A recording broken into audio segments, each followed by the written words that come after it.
तर जी पॅथोफिजिओलॉजी मॉडर्न सायन्सनं आत्तापर्यंत मांडलेली आहे, तर त्यामध्ये हे कोविडचा जो व्हायरस आहे हा mRNA आहे. mRNA म्हणजे तो एक मेसेंजर RNA आहे. तो वटवाघळातून म्हणजे बॅटमधून तो पेंग्युलिनमध्ये गेला. पेंग्युलिन म्हणजे खवल्या मांजर जे असतं, त्या खवल्या मांजरमध्ये गेला आणि तिथून तो मनुष्यांमध्ये संक्रमित झाला. अशी पॅथॉलॉजी या कोविड-19च्या संक्रमणाबद्दल किंवा स्प्रेडबद्दल ॲलोपॅथिक मॉडर्न सायन्सनं मांडलेली आहे. तर यामध्ये ह्या दोन गोष्टी, हा बॅट जो प्राणी आहे आणि पेंग्युलिन हा जो प्राणी आहे, हा आपल्या ट्रीटमेंट दृष्टिकोनातून महत्त्वाचा आहे.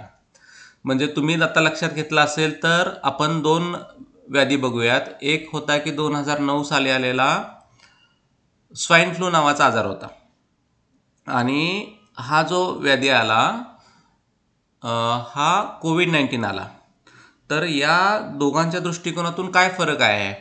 तर स्वाईन फ्लू हा जो व्याधी आहे हा स्वाईन म्हणजे डुक्करामधून संक्रमित झालेला होता आणि कोविड हा 19 हा जो आजार आहे हा बॅटमधून संक्रमित झालेला आहे. तर या दोघांची पॅथॉलॉजी आयुर्वेदिक दृष्टिकोनातून किंवा आपल्या ट्रीटमेंट दृष्टिकोनातून काय उपयोगाची आहे? तर स्वाईन फ्लूमध्ये डुक्कर जे असतं हे शक्यतो कफप्रधान प्रकृतीचा आहे आणि बॅट आहे हा वातप्रधान प्रकृतीचा आहे. म्हणजे दोषप्राधान्यता त्या व्हायरसची जर ठरवायची झाली तर कोविड हा वातप्रधान कफानुबंधी या स्वरूपाचे आजार तयार करतो. रादर स्वाईन फ्लू हा जो व्याधी आहे तो कफप्रधान वातानुबंधी अशा स्वरूपाची संप्राप्ती तयार करतो. म्हणजे आपल्या शरीरामध्ये आल्यानंतर जी लक्षणं तयार होतात कोविड-19मध्ये ती वातप्रधान कफानुबंधी आहेत आणि स्वाईन फ्लूमध्ये ती कफप्रधान वातानुबंधी होती. म्हणजे जर तुम्ही त्याचा अभ्यास केला तर तुमच्या लक्षात येईल की स्वाईन फ्लूमुळं लहान मुलं पण दगावली होती. ज्यांचं वय 2 वर्ष 3 वर्ष 5 वर्ष असेल असे पेशंट्स स्वाईन फ्लूमुळे दगावत होते. ऑन कॉन्ट्ररी कोविड-19मध्ये लहान मुलं दगावण्याचं प्रमाण नगण्य आहे किंवा लहान मुलं इन्फेक्ट होण्याचं प्रमाण पण नगण्य आहे. तर हे का होत असावं? तर ती जी दोषप्राधान्यता आहे कोविड-19 या व्हायरसची ही वातप्रधान आहे. त्यामुळे जे वातप्रधान पेशंट आहेत किंवा ज्यांचं वय वाताचं आहे अशा पेशंटमध्ये इन्फेक्ट होण्याचा चान्सेस या कोविड-19 व्हायरसचा जास्त आहे. हा पहिला इन्फ्लुएन्स. दुसरा जो आहे तो पेंग्युलिन नावाचा जो प्राणी आहे. तर पेंग्युलिन म्हणले खवल्या मांजर म्हणतात. म्हणजे काय आहे? तर पेंग्युलिनमध्ये संक्रमित होताना पेंग्युलिन ह्या प्राण्याचं जर तुम्ही कॅरेक्टरिस्टिक्स बघितलं तर त्या प्राण्याच्या कॅरेक्टरिस्टिकमध्ये हॅलो आवाज येत नाही आहे का? एक मिनिट थांबा, परत एकदा चेक करायला सांगतो मी. मीटमध्ये माझा आता येतोय. You lost your network connection आले. ठीक आहे, थांबा.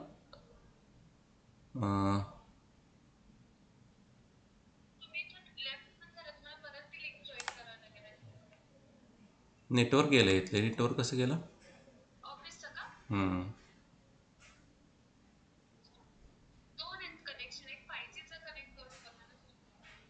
ठीक आहे, थांबा एक मिनिट, मी परत ॲड करतो.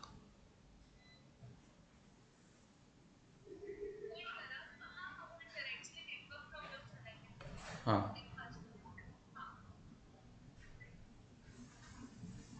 आता आलं का बघा. म्हणजे मी नेटवर्क कनेक्ट करतोय.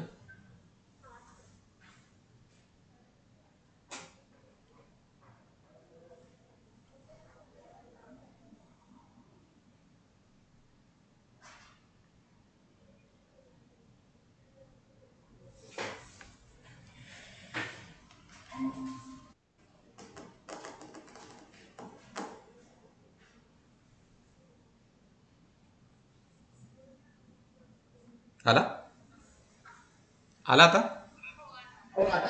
हां, आला नाही तर मला पिंग करा मॅडम, सोम्या मॅडम. ठीक आहे, चला. आता दिसते परत ही स्लाईड, मी तुम्हाला परत शेअर करतो. हॅलो,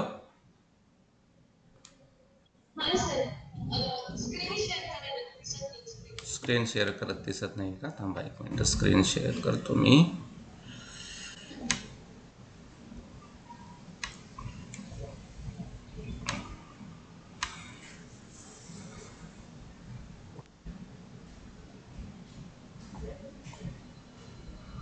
झाली स्क्रीन शेअर?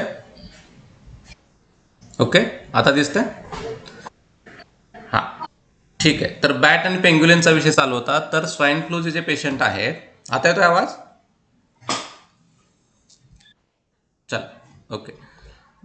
बॅट आणि पेंग्युलिनचा जो विषय चालू होता की यामध्ये पेंग्युलिन नावाचा जो प्रकार आहे किंवा पेंग्युलिन नावाचा जो प्राणी आहे तो खवल्या मांजर आहे. तर त्याचं कॅरेक्टरिस्टिक काय आहे की हा जो खवल्या मांजर आहे याच्यामध्ये एक प्रोटेक्टिव्ह नेचर आहे. म्हणजे त्याच्या शरीरावर ज्या खवल्या आहेत या खवल्यांमुळं तो कमीत कमी शत्रूला एक्सपोज होतो. आणि शत्रू कसाही आला तर त्याच्यावरचं जे खवले असतात त्या खवल्यामुळं कुठलाही शत्रू त्याच्यावर आघात कमीत कमी करू शकतो. ही निसर्गाची त्या पेंग्युलिनला दिलेली देणगी आहे. त्यामुळं या पेंग्युलिन या प्राण्यातनं संक्रमित झाल्यामुळं कोरोना व्हायरसमध्ये एक मोठ्या प्रकारचा रेजिस्टन्स किंवा मेडिसिन्स त्याच्यावर ॲक्ट होत नाही.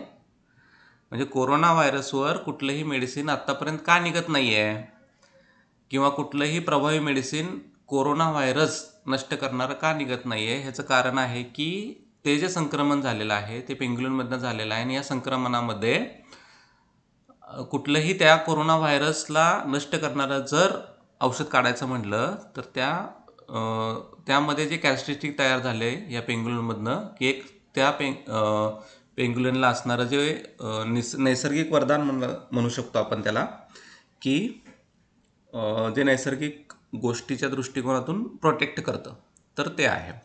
आता हा कोविड-19 काय आहे? हा एक मेसेंजर RNA आहे, तो mRNA आहे. हा फक्त आपल्या शरीरामध्ये इन्क्युबेट होतो, म्हणजे शरीरामध्ये प्रविष्ट करतो आणि तो शरीरात प्रविष्ट केल्यानंतर त्याला एक होस्टची गरज असते. होस्ट म्हणजे आपल्या शरीरामधून त्या कोरोना व्हायरसला काहीतरी जागा मिळावी लागते. जोपर्यंत ज्याच्या शरीरामध्ये हा इन्क्युबेशन व्यवस्थित करू शकत नाही किंवा लॉक व्यवस्थित होऊ शकत नाही तोपर्यंत तो कोरोना व्हायरस त्या पेशंटमध्ये काही करू शकत नाही. मग आता असा कुठला घटक आहे आपल्या शरीरामध्ये की जो या कोरोना व्हायरसला शरीरामध्ये घेऊ शकतो? आता यावर पण मी परत सर्च करायला सुरुवात केली. त्यानंतर लक्षात आलं की असा कुठला तरी एक रिसेप्टर ॲलोपॅथिक सायन्स म्हणतं की आपल्या शरीरामध्ये आहे की जो रिसेप्टर आपल्या शरीरामध्ये या कोविड-19ला प्रवेश करतो. तर त्यांनी सांगितलं की ACE2 नावाचा एक रिसेप्टर आहे.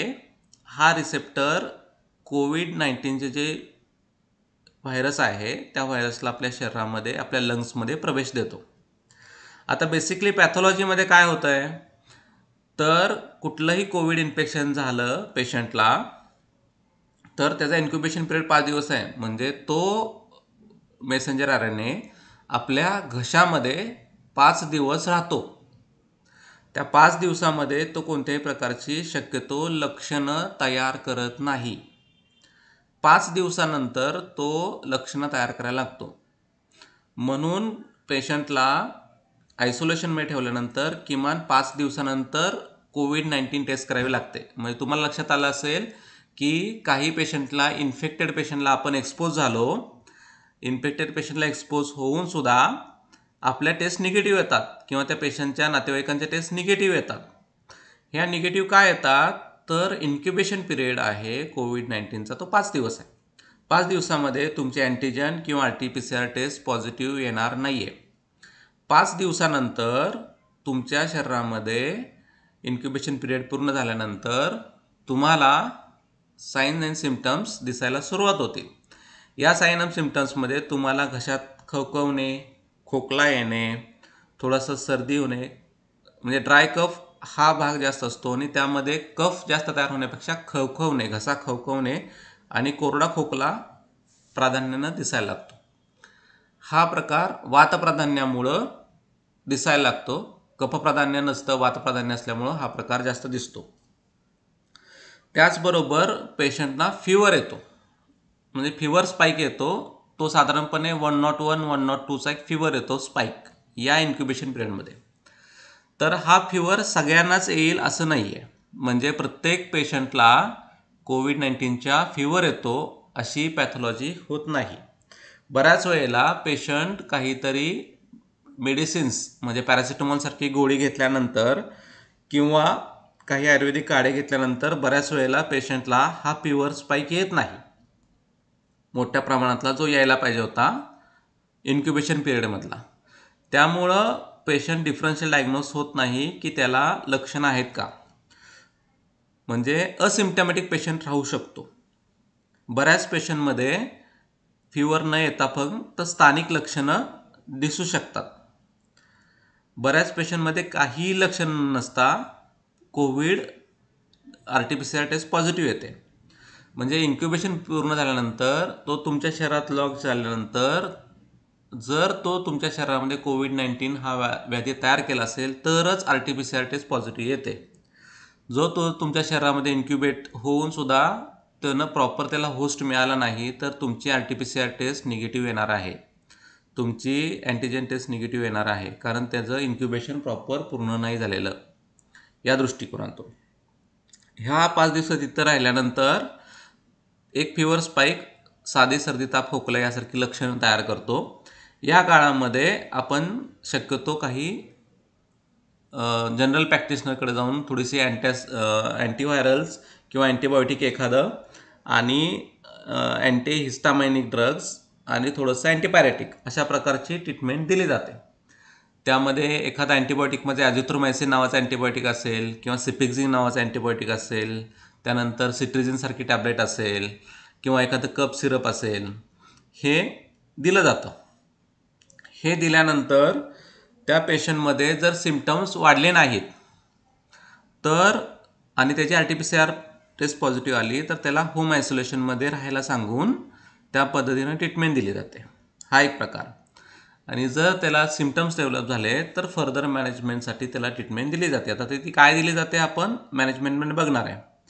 तर लंग इन्फेक्शन जे होतं म्हणजे पहिला स्पाईक येतो तो साधारणपणे 5व्या दिवशी इन्क्युबेशन पूर्ण झाल्यानंतर येतो. त्यानंतर लंगमध्ये हे कोविड-19चं इन्फेक्शन जायला लागतं. ज्यावेळी ते लंग्समध्ये जातं, कोविड-19 लंग्समध्ये जातं, तर त्यामध्ये हे ACE2 नावाचे रिसेप्टर असतात. हे रिसेप्टर्स त्या मेसेंजर RNAला आपल्या फुफ्फुसांमध्ये एंट्री देतात आणि फुफ्फुसांमध्ये एंट्री दिल्यानंतर त्या आपल्या सेल टिश्यूजमध्ये ह्या कोविड-19चा mRNA एंटर करतो आणि तो रिप्लिकेट व्हायला लागतो. जोपर्यंत तो या फुफ्फुसांमध्ये जात नाही आणि ACE2 रिसेप्टर त्याला बोलवत नाही आपल्या टिश्यूजमध्ये सेल्समध्ये, तोपर्यंत तो रिप्लिकेट होत नाही आणि रिप्लिकेट होऊन जवळच्या सेल्स टिश्यूजमध्ये तो इन्व्हॉल्व करायला लागतो लंग्समधल्या. ही पॅथॉलॉजी सगळ्याच पेशंटमध्ये घडते असं होत नाही. काही पेशंटमध्ये फक्त इन्फेक्शन होतं, जनरल साईन सिम्पटम दिसतात, घशामध्ये टोचणं, दुखणं, खवखवणं अशा प्रकारची लक्षणं दिसतात आणि सिम्पटमॅटिक मॅनेजमेंटनं ते पेशंट व्यवस्थित होतात. ज्यावेळी ACE2 रिसेप्टर आहे आपल्या शरीरातला तो लंग्समध्ये घेतो, त्यानंतर त्या पेशंटला बायलॅटरल न्यूमोनायटिस तयार होतो, म्हणजे त्याच्या फुफ्फुसांमध्ये न्यूमोनिया निर्माण व्हायला लागतो आणि तो पेशंटला श्वास घ्यायला त्रास व्हायला लागतो आणि त्याचं ऑक्सिजन सॅच्युरेशन कमी व्हायला लागतं, तो डिसॅच्युरेट व्हायला लागतो. हा दुसरा टप्पा झाला. आणि तिसऱ्या टप्प्यामध्ये सायटोकाईन स्टॉर्म नावाची प्रक्रिया घडते. आता सायटोकाईन स्टॉर्म म्हणजे एक वादळ तयार होतं, त्या पद्धतीनं आपल्या शरीरामध्ये सायटोकाईन स्टॉर्म नावाची पॅथॉलॉजी घडते आणि तो पेशंट कॉम्प्लिकेशन्समध्ये जाऊन अतिशय गंभीर अवस्थेत परिवर्तित होतो. तर ही बेसिक पॅथॉलॉजी या कोविड-19ची मॉडर्न शास्त्रानुसार मांडलेली आहे. तर आपण या पॅथॉलॉजीचा काय उपयोग करून घ्यायचा, तर या पॅथॉलॉजीच्या अनुषंगानं आपण आपल्याकडे येणारे पेशंट कुठल्या पॅथॉलॉजीच्या स्टेजमध्ये आपल्या आयुर्वेदात सांगितलेली कुठली ट्रीटमेंट वापरायची हे या पॅथॉलॉजीच्या टप्प्यानुसार आपल्याला समजतं. आता हे टप्पे आपण पुढे जाऊन बघणार आहे. आता ACE2 नावाचा रिसेप्टर आहे. आता हे आपण ह्याच्यावर मी थोडंसं काम करायला लागलो. तर त्याने सांगितले की ACE2 नावाचा जो रिसेप्टर आहे, आता सगळ्यात महत्त्वाची गोष्ट आली की ACE2 रिसेप्टर बॉडीमध्ये ज्यांच्या जास्त आहे त्यांना न्यूमोनायटिस बसून पेशंट कॉम्प्लिकेट होण्याची शक्यता जास्त आहे. तर हा ACE2 म्हणजे नेमकं काय आहे बाबा, आयुर्वेदानुसार ह्याचा काय विचार केलाय का? तर ACE2 नावाचा जो रिसेप्टर आहे तर त्याबद्दलचं स्टडी करायला लक्षात आल्यानंतर त्यांनी सांगितले की हा ACE2 नावाचा रिसेप्टर हा रेनिन अँजिओटेन्सिन नावाची जी सिस्टीम असते आपल्या शरीरामध्ये, जे सुप्राएड्रिनल ग्लँड्समध्ये असते की किंवा किडनीमध्ये ती सिस्टीम काम करते, आणि ती सिस्टीम काम केल्यानंतर त्यामधून ACE2 नावाचा एक रिसेप्टर तयार होतो, म्हणजे सिक्रेशन तयार होतो. आता या ACE2ची ठिकाणं कुठली सांगितली आहेत? एक सांगितलं त्यांनी वृक्क सांगितलं आहे, दुसरं सांगितलं आहे की तो आतड्यांमध्ये असतो, आणि तिसरं सांगितलं आहे तो फुफ्फुसामध्ये असतो. म्हणजे फुफ्फुसाचं लंग्सचे जे लायनिंग आहे त्या लायनिंग्समध्ये हा ACE2 नावाचा रिसेप्टर अधिक मोठ्या प्रमाणामध्ये असतो. तर आपल्या आयुर्वेदानुसार ही जी स्थानं सांगितलेली आहेत ही स्थानं क्लेद या धातुस्तरावर निर्माण होणाऱ्या मलाची सांगितलेली आहेत. आता ही पॅथॉलॉजी झाल्यानंतर, म्हणजे ह्या पॅथॉलॉजीचं मी ACE2ला असं नाही म्हणत की ACE2 म्हणजे क्लेद आहे. मी असं म्हणतोय की आपल्या शरीरामध्ये क्लेद नावाचा जो धातुस्तरांवरचा मल आहे हा या पॅथॉलॉजीमध्ये, कोविड-19च्या पॅथॉलॉजीमध्ये खूप मोठा एक धागा आहे की जो पेशंट गंभीर होणार का, पेशंट कमी माइल्ड इन्फेक्ट होणार का, पेशंट सिरियस होऊन डेथ होणार का, यासाठी या क्लेदाची खूप मोठा रोल आहे. आता हा पॅथॉलॉजिस्ट फॅक्टर ज्यावेळी सापडला त्यावेळी माझे एक सर आहेत तांबे सर, मी जे माझ्या पोस्ट ग्रॅज्युएशनमध्ये आर्यंगल साताराचे टीचर आहेत, तर त्यांच्याशी मी डिस्कस केल्यानंतर त्यांना हा विषय सांगितला की सर हा ACE2 आहे, तर आपल्या शरीरामध्ये क्लेदाची जी स्थानं सांगितलेली आहेत त्या स्थानांमध्ये हा ACE2 नावाचा रिसेप्टर आढळतो असं त्यांचं म्हणणं आहे. मग या क्लेदाला अनुषंगून मी काम करायला सुरुवात केली तर असं लक्षात आलं की ज्यांच्या शरीरामध्ये क्लेद निर्मिती अधिक होते अशा रुग्णांमध्ये गंभीर अवस्था प्राप्त होण्याची प्रक्रिया जास्त होते.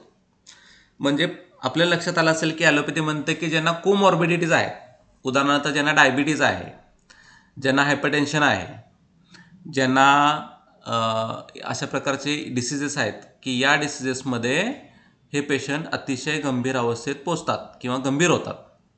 तर डायबिटीसमध्ये आपल्या दृष्टिकोनातून धातुस्तरांवरचा अपचित मलच जो क्लेद आहे तो वाढत असतो, आणि त्यामुळं त्या रुग्णांमध्ये पेशंट गंभीर होण्याची प्रक्रिया अधिक होते. किंवा जे पेशंट वयस्कर, आता जे पेशंट आहेत की जे अतिगंभीर अवस्थेत पोचत आहेत की त्या पेशंटमध्ये त्यांच्या शरीरामध्ये या क्लेद नावाच्या घटकाचं प्रमाण अधिक मोठ्या प्रमाणात आहे, त्यामुळं फास्टली हा पेशंट या पेशंटमध्ये तो पेशंट गंभीर अवस्थेत पोचतो.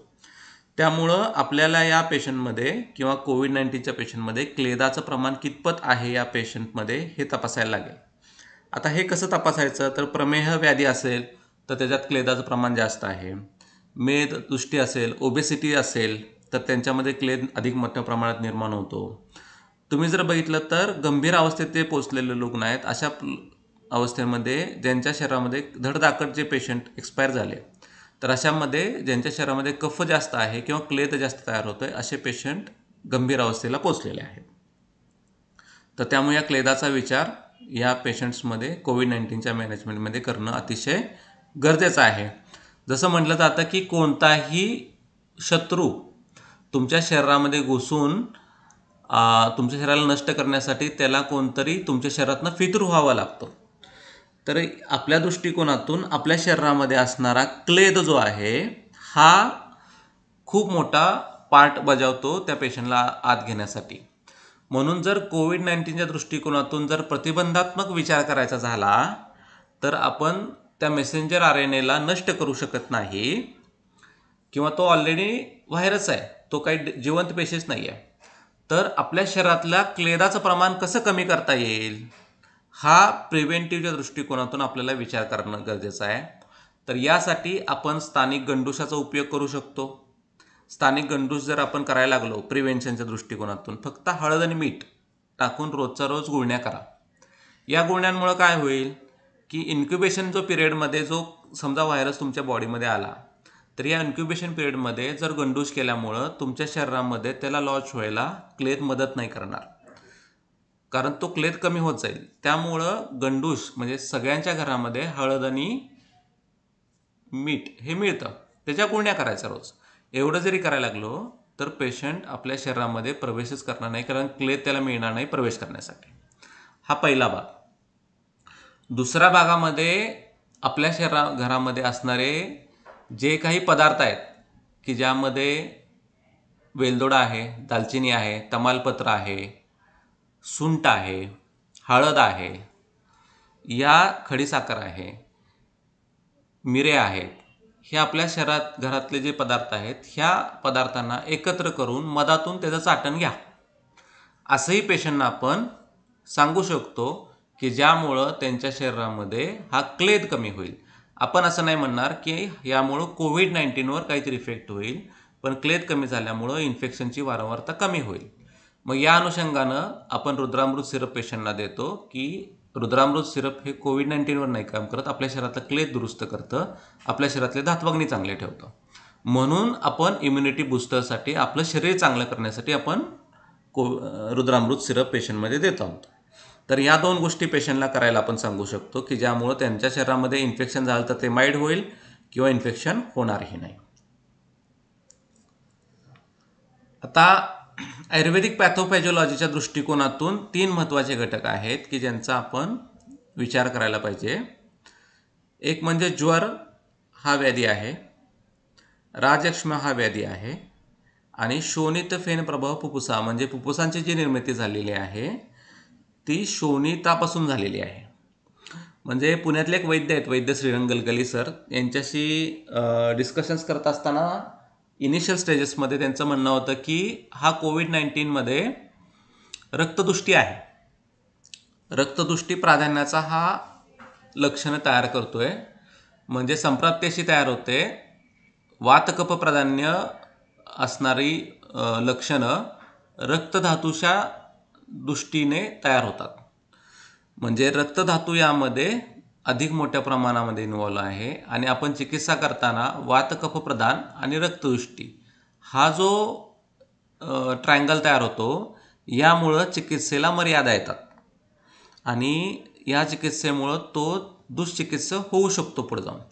आणि शोणित फेन प्रभाव फुफ्फुसा आहे, या अनुषंगानं फुफ्फुसांची इन्व्हॉल्वमेंट का वाढते पेशंटमध्ये, तर आयुर्वेदानुसार शोणिताची दृष्टी होते, आणि शोणित दृष्टीचे हेतू ज्या पेशंटनी अधिक मोठ्या प्रमाणामध्ये सेवन केलेले आहेत, रक्तप्रदोषज विकाराचे हेतू जे आपल्या चरकांनी सांगितलेले आहेत, तर ते रक्तदृष्टीचे हेतू ज्यांच्यामध्ये अधिक मोठ्या प्रमाणात आहेत, अशा पेशंटमध्ये पेशंट गंभीर होण्याचे चान्सेस खूप मोठ्या प्रमाणात वाढतात. म्हणून त्याचे रक्तदृष्टीचे हेतू तपासणं गरजेचं आहे. ज्यांच्यामध्ये रक्तदृष्टीचे हेतू खूप मोठ्या प्रमाणात नाही आहेत, त्यांनी तसं खूप मोठ्या प्रमाणामध्ये त्यांचं फुफ्फुसांमध्ये इन्व्हॉल्वमेंट होत नाही. म्हणजे ज्वर, राजयक्ष्मा, रक्तपित्त शोणिताच्या दृष्टिकोनातून, क्षतक्षीण, श्वास, कास, हिक्का या व्याधींचा आयुर्वेदिक पॅथॉलॉजीच्या दृष्टिकोनातून कोविड-19 हा जर व्याधी घेतला तर त्या व्याधीमध्ये आयुर्वेदातल्या चरक संहितेतल्या किंवा आपल्या ग्रंथातल्या या आजारांचा विचार करून आपल्याला उपचार करावे लागतील. आता रक्तपित्त का, तर रक्तपित्त हा अशुकारी स्वरूपाचा व्याधी आहे. रक्तपित्तामध्ये जे अशुकारित्व आहे ते अशुकारित्व रक्तदृष्टीमुळं या कोविड-19च्या पेशंटमध्ये दिसतं. प्रामुख्यानं राजयक्ष्मातली जे काही संप्राप्ती आहे, ही संप्राप्ती कोविड-19 या व्याधीमध्ये घडून येताना दिसून येते. फक्त ती संप्राप्ती आहे ही ॲक्यूट म्हणजे फास्ट रॅपिडली घडून येताना दिसते. म्हणून राजयक्ष्मातली अनेक चिकित्सा सूत्र किंवा संप्राप्तीची सूत्र कोविड-19च्या ट्रीटमेंटमध्ये उपयोगी पडतात. पण मी असं नाही म्हणणार की कोविड-19 म्हणजे राजयक्ष्मा आहे. कोविड-19 या आजाराची ट्रीटमेंट करताना आपल्याला ज्वराचा विचार करायला लागेल, कोविड-19 या आजाराची ट्रीटमेंट करताना आपल्याला राजयक्ष्माचा विचार करायला लागेल, कोविड-19 या आजाराची ट्रीटमेंट करताना आपल्याला क्षतक्षीणाचा विचार करायला लागेल. कोविड-19 या आजाराची ट्रीटमेंट करताना आपल्याला हिक्का, श्वास, कास हे प्राणवायू व्याधी आहेत त्यांचा विचार करायला लागेल आणि शोणित दृष्टीमुळं रक्तदृष्टीचा विचार कोविड-19च्या पेशंट्समध्ये आपल्याला करायला लागेल. आता ही जी संप्राप्ती आहे सायटोकाईन स्टॉर्म नावाची संप्राप्ती आहे. म्हणजे काय होतं की बऱ्याच वेळेला विचारतात की तुमच्या आयुर्वेदामध्ये असं काही वर्णन केलंय का, कोविड-19 वर्णन केलंय का. तर सायटोकाईन नावाची स्टॉर्म ही जी संप्राप्ती समजून घ्या. म्हणजे आता सगळ्यांना लोकांना काय भीती वाटते की बाबा आपण गंभीर झालो तर काय, ऑक्सिजन डिसॅच्युरेट झालं तर काय, पेशंट ऑक्सिजन डिसॅच्युरेट होऊन कोलॅप्स झाला तर त्याला व्हेंटिलेटर मिळत नाही, त्याला ऑक्सिजनची सोय होत नाही. मग अशा कंडिशन्समध्ये आयुर्वेदानं काय विचार केला आहे का. तर राजयक्ष्मा चिकित्सा अध्याय जर काढला तर राजयक्ष्मा अध्यायाची जी संप्राप्ती सांगितलेली राजयक्ष्मा अधिकारामध्ये, तर ती संप्राप्ती ॲक्च्युअली सायटोकाईन स्टॉर्मची संप्राप्ती आहे. म्हणजे मी असं का म्हणतोय तर तुम्ही त्या संप्राप्तीचा अभ्यास करा की 2000 वर्षापूर्वी चरक संहितेमध्ये सायटोकाईन स्टॉर्म वर्णन करून ठेवलेलं आहे आणि ती संप्राप्ती आजच्या पेशंटमध्ये होते. आणि ती संप्राप्ती कशी ब्रेक करायची हे शिकले की आपण गंभीर अवस्थेतले पेशंट ट्रीट करू शकतो. म्हणजे सामान्य पेशंट हे आता होम क्वारंटाईन राहून ॲलोपॅथी ट्रीटमेंटनं ट्रीट पण होतात, ते आयुर्वेदानं पण ट्रीट होतात. पण अतिगंभीर अवस्थेतले पोचलेले पेशंट आहेत ते कसे ट्रीट करणार हा सगळ्यात महत्त्वाचा पार्ट आहे. सामान्य पेशंट कसे ट्रीट करायचे ह्याचं आपण बघूयात, पण आपण सुरुवात गंभीर पेशंटपासून करूयात.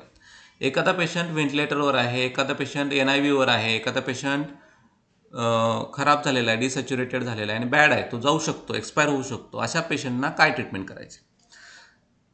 तर ही संप्राप्ती काय सांगते सांगा. राजयक्ष्मा चिकित्सा अध्यायातली संप्राप्ती चरक संहितेतली की रसस्रोतशी उद्देशू स्वस्थानसो विदय्यते स ऊर्ध्वकासवेगन बहुरूपम प्रवर्तते. म्हणजे रसप्रदाने दोषेषु रुद्धेषु रसवर्मत्सु अशी जी अनुलोम क्षयाची संप्राप्ती सांगितलेली आहे.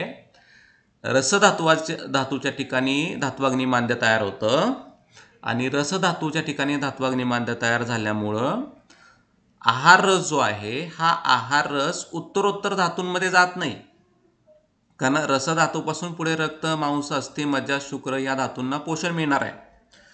तर तो रसधात्वाग्नी मांद्यामुळं आहारासार रसधातूचं प्रक्रिया न झाल्यामुळं तो विदय्यमान बनतो आणि तो फुफ्फुसांमध्ये संचित व्हायला लागतो. ही जी पॅथॉलॉजी आहे राजयक्ष्मामध्ये वर्णन केलेली, ही पॅथॉलॉजी आज कोविड-19मध्ये एक्स्ट्रीम कंडिशन्समध्ये म्हणजे पुढच्या पेशंटमध्ये घडत असते. रसधात्वाग्नी मांद्य निर्माण झालं त्यामुळे उत्तरोत्तर धातूंचं पोषण नाही झालं. जो आहार रस तयार होतोय तो आहार रस सामरस या स्वरूपात तयार होतो आणि तो रसधातू या फुफ्फुसांमध्ये संचित व्हायला लागतो आणि जसा जसा तो संचित होईल तसं तसं त्या फुफ्फुसांमधले अल्वेओलायमध्ये तो ॲक्युपाय व्हायला लागतो आणि पेशंटचं डिसॅच्युरेशन होऊन पेशंट खराब होऊन पेशंट व्हेंटिलेटरवर जातो. आणि जर ते पूर्ण व्यवस्थित ट्रीटमेंट नाही झाली आणि त्याला ऑक्सिजन कमी पडायला लागला तर तो पेशंट दगावतो. बेसिक संप्राप्ती ही आहे. रसस्रोतसाचं रसधात्वाग्नी मांद्य करेक्ट करायला पाहिजे आपण. जर आपण रसधात्वाग्नी मांद्य करेक्ट करू शकलो तर आपण त्या पेशंटला वाचवू शकतो. आता हे करेक्ट कसं करायचं हे आपण बघूया. म्हणजे खालचा जो श्लोक आहे स्रोतसा सन्निरोधाचं रक्तादिना संक्षयात, म्हणजे काय होतं, स्रोतसांमध्ये सन्निरोध झाल्यामुळं पुढचे जे धातू आहेत ते पुढचे धातू क्षय पावायला लागतात. कारण रसधात्वाग्नी मांद्यामध्ये तेषां साधते दीप्तिभ्याम धातुवृद्धी क्षयोद्भवा, म्हणजे रसधातू इकडे वाढायला लागतो आणि रक्त, मांस, मेद, अस्थि, मज्जा यांचा क्षय व्हायला लागतो. यामुळे पेशंट गंभीर अवस्थेत पोहोचतो. तर स्रोतसां सन्निरोधाश्च रक्तादीनां संक्षयात धातुष्मनां चोपजायचे राजयक्ष्मा प्रवर्तते. अशी संप्राप्ती या पेशंटमध्ये घडायला लागते, म्हणून तो पेशंट कॉम्प्लिकेशनमध्ये जातो. जर पेशंट मध्ये अशी संप्राप्ती घडली नाही तर तो पेशंट बॅड होत नाही. ठीक आहे. जो पेशंट खराब होतो, जो पेशंट ऑक्सिजन लागतो, ज्या पेशंटला व्हेंटिलेटरवर जायला लागतं त्या पेशंटमध्ये सायटोकाईन स्टॉर्म घडतो. तो सायटोकाईन स्टॉर्म म्हणजे काय घडतो हे मी तुम्हाला आयुर्वेदिक पद्धतीनं सांगण्याचा आणि ससंदर्भ सांगण्याचा प्रयत्न करतोय. राजक्षमा चिकित्सामध्ये ऑलरेडी चरकांनी 2000 वर्षांपूर्वी हे वर्णन करून ठेवलेलं आहे. म्हणजे बरेचसे ॲलोपॅथी डॉक्टर म्हणतात तुमच्यामध्ये वर्णन केलं आहे का, तर हो, आमच्या राजक्षमा अधिकारामध्ये वर्णन केलेलं आहे. आता मी केस स्टडी घेतोय. केस स्टडी यासाठी घेतोय की खरंच आपण पेशंट ट्रीट करू शकतो का आपण फक्त आयुर्वेदाच्या नावानं गप्पा मारतो, आयुर्वेदाचा उपयोग होतं आहे ना. ॲलोपॅथी डॉक्टर म्हणतात खरं बाबा तुमच्याकडनं पेशंट होतो का, है ना. तर ही केस आहे. ही केस इंडिव्हिज्युअली माझ्याकडे अनेक केसेस आहेत, त्यातली एकच केस मी आत्ता मांडतोय. ही केस का मांडतोय की ही इंडिव्हिज्युअली आपण वर्स कंडिशनमध्ये ट्रीट केलेली आहे. यासाठी आहे. माझ्या मित्राची आई आहे, साधारणपणे हिचं वय अराउंड 60 आहे. ही डायबेटिक आहे आणि कोविड-19 होण्याच्या आधी हिला साधारणपणे त्यांच्या आईला साधारणपणे सप्टेंबरमध्ये कोविड-19चं इन्फेक्शन झालं. त्याचा कोरॅड स्कोर इथं आहे. सिटी स्कोर 18 आहे त्या पेशंटचा. 25 पैकी 18 स्कोर. सिटी स्कॅनचा रिपोर्ट मी इथं अटॅच केलेला आहे. म्हणजे साधारणपणे 70% लंग इन्व्हॉल्वमेंट या पेशंटची होती. पेशंट डायबेटिक आहे आणि त्याचं जे पल्सऑक्सवर ऑक्सिजन सॅच्युरेशन दाखवते ते 85 आहे. ज्यावेळी मला फोन आला पेशंटचा की अरे मित्राचा फोन आला की अरे आईला असा असा त्रास होतोय आणि त्याचं सॅच्युरेशन असं असं ड्रॉप झालं आहे. मग तिला मी सांगितलं की चल असं सॅच्युरेशन ड्रॉप झालं आहे ना, तर तू एक काम कर, हेमगर्भ पोटली चाटव. हेमगर्भ पोटली आणि श्वासकाचिंतामणी रस त्यांना दे आणि मला फोन कर. एक अर्ध्या तासामध्ये त्यांचं सॅच्युरेशन लेवल काय येते हे आपण चेक करू. त्या पेशंटमध्ये कुठलेही सांगली जिल्ह्यातला हा पेशंट आहे, कुठेही बेड अवेलेबिलिटी नाही आहे. पेशंटला कुठेही ॲडमिट करायची सोय नाही. कौलापूर नावाच्या एका गावामध्ये हा पेशंट राहतो, सांगलीपासून 10 किलोमीटर 15 किलोमीटर लांब. तो जो मुलगा आहे तो 10वी शिकलेला 12वी शिकलेला आहे. तो शेती काम करतो. तो काही स्किल्ड डॉक्टर किंवा परिचारक नाही आहे. पेशंट घरामध्ये आहे. पेशंट हॉस्पिटलाइज झालेलं नाही आहे कारण हॉस्पिटलमध्ये बेड नाही आहेत आणि ह्याला हॉस्पिटल करण्याची ह्याची आर्थिक परिस्थिती नाही आहे. आता येतोय का व्यवस्थित? हां. तर ऑक्सिजन डिसॅच्युरेट पेशंट आहे. त्याची स्वतःची आर्थिक क्षमता नाही आहे की आपण त्याला हॉस्पिटलाइज करूया. आत्ता सध्याचा करंट सिनारिओ असाच आहे की हॉस्पिटलमध्ये बेड उपलब्ध नाही आहेत. अशा वेळेला पेशंटनी काय करायचं किंवा आपल्यासमोर असं पेशंट आला तर काय करायचं? तर अशा वेळी पेशंटला हेमगर्भ पोटली रस बैद्यनाथ कंपनीचा मिळतो आणि श्वासकाचिंतामणी रस हे द्यायचं पेशंटला. हेमगर्भ दिल्या त्या पेशंटचं ऑक्सिजन सॅच्युरेशन वाढायला लागतं. एक अर्ध्या तासामध्ये त्याचं ऑक्सिजन सॅच्युरेशन वाढायला लागतं. इथं दुसरा शेअर केलेला आहे की 1 तासाभरानंतर त्यानं मला रिपोर्ट पाठवला आहे. 85 असलेलं ऑक्सिजन सॅच्युरेशन 93 गेलेलं आहे.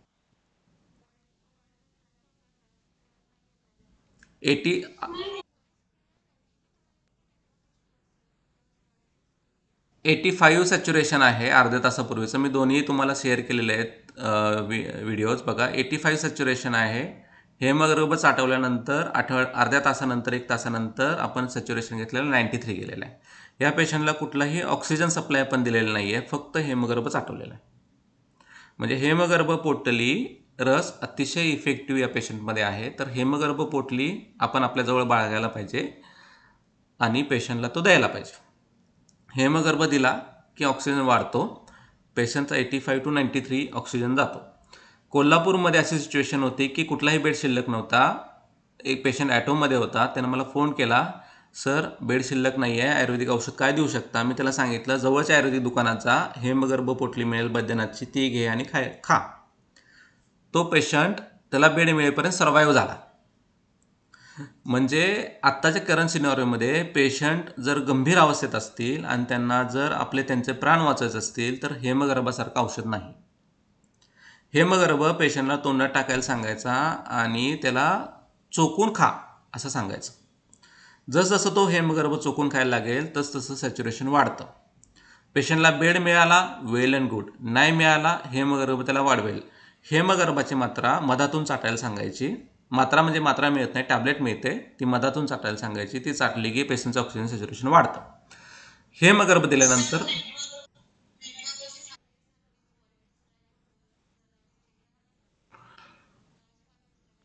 बाकी सगळ्यांना पण होतंय का?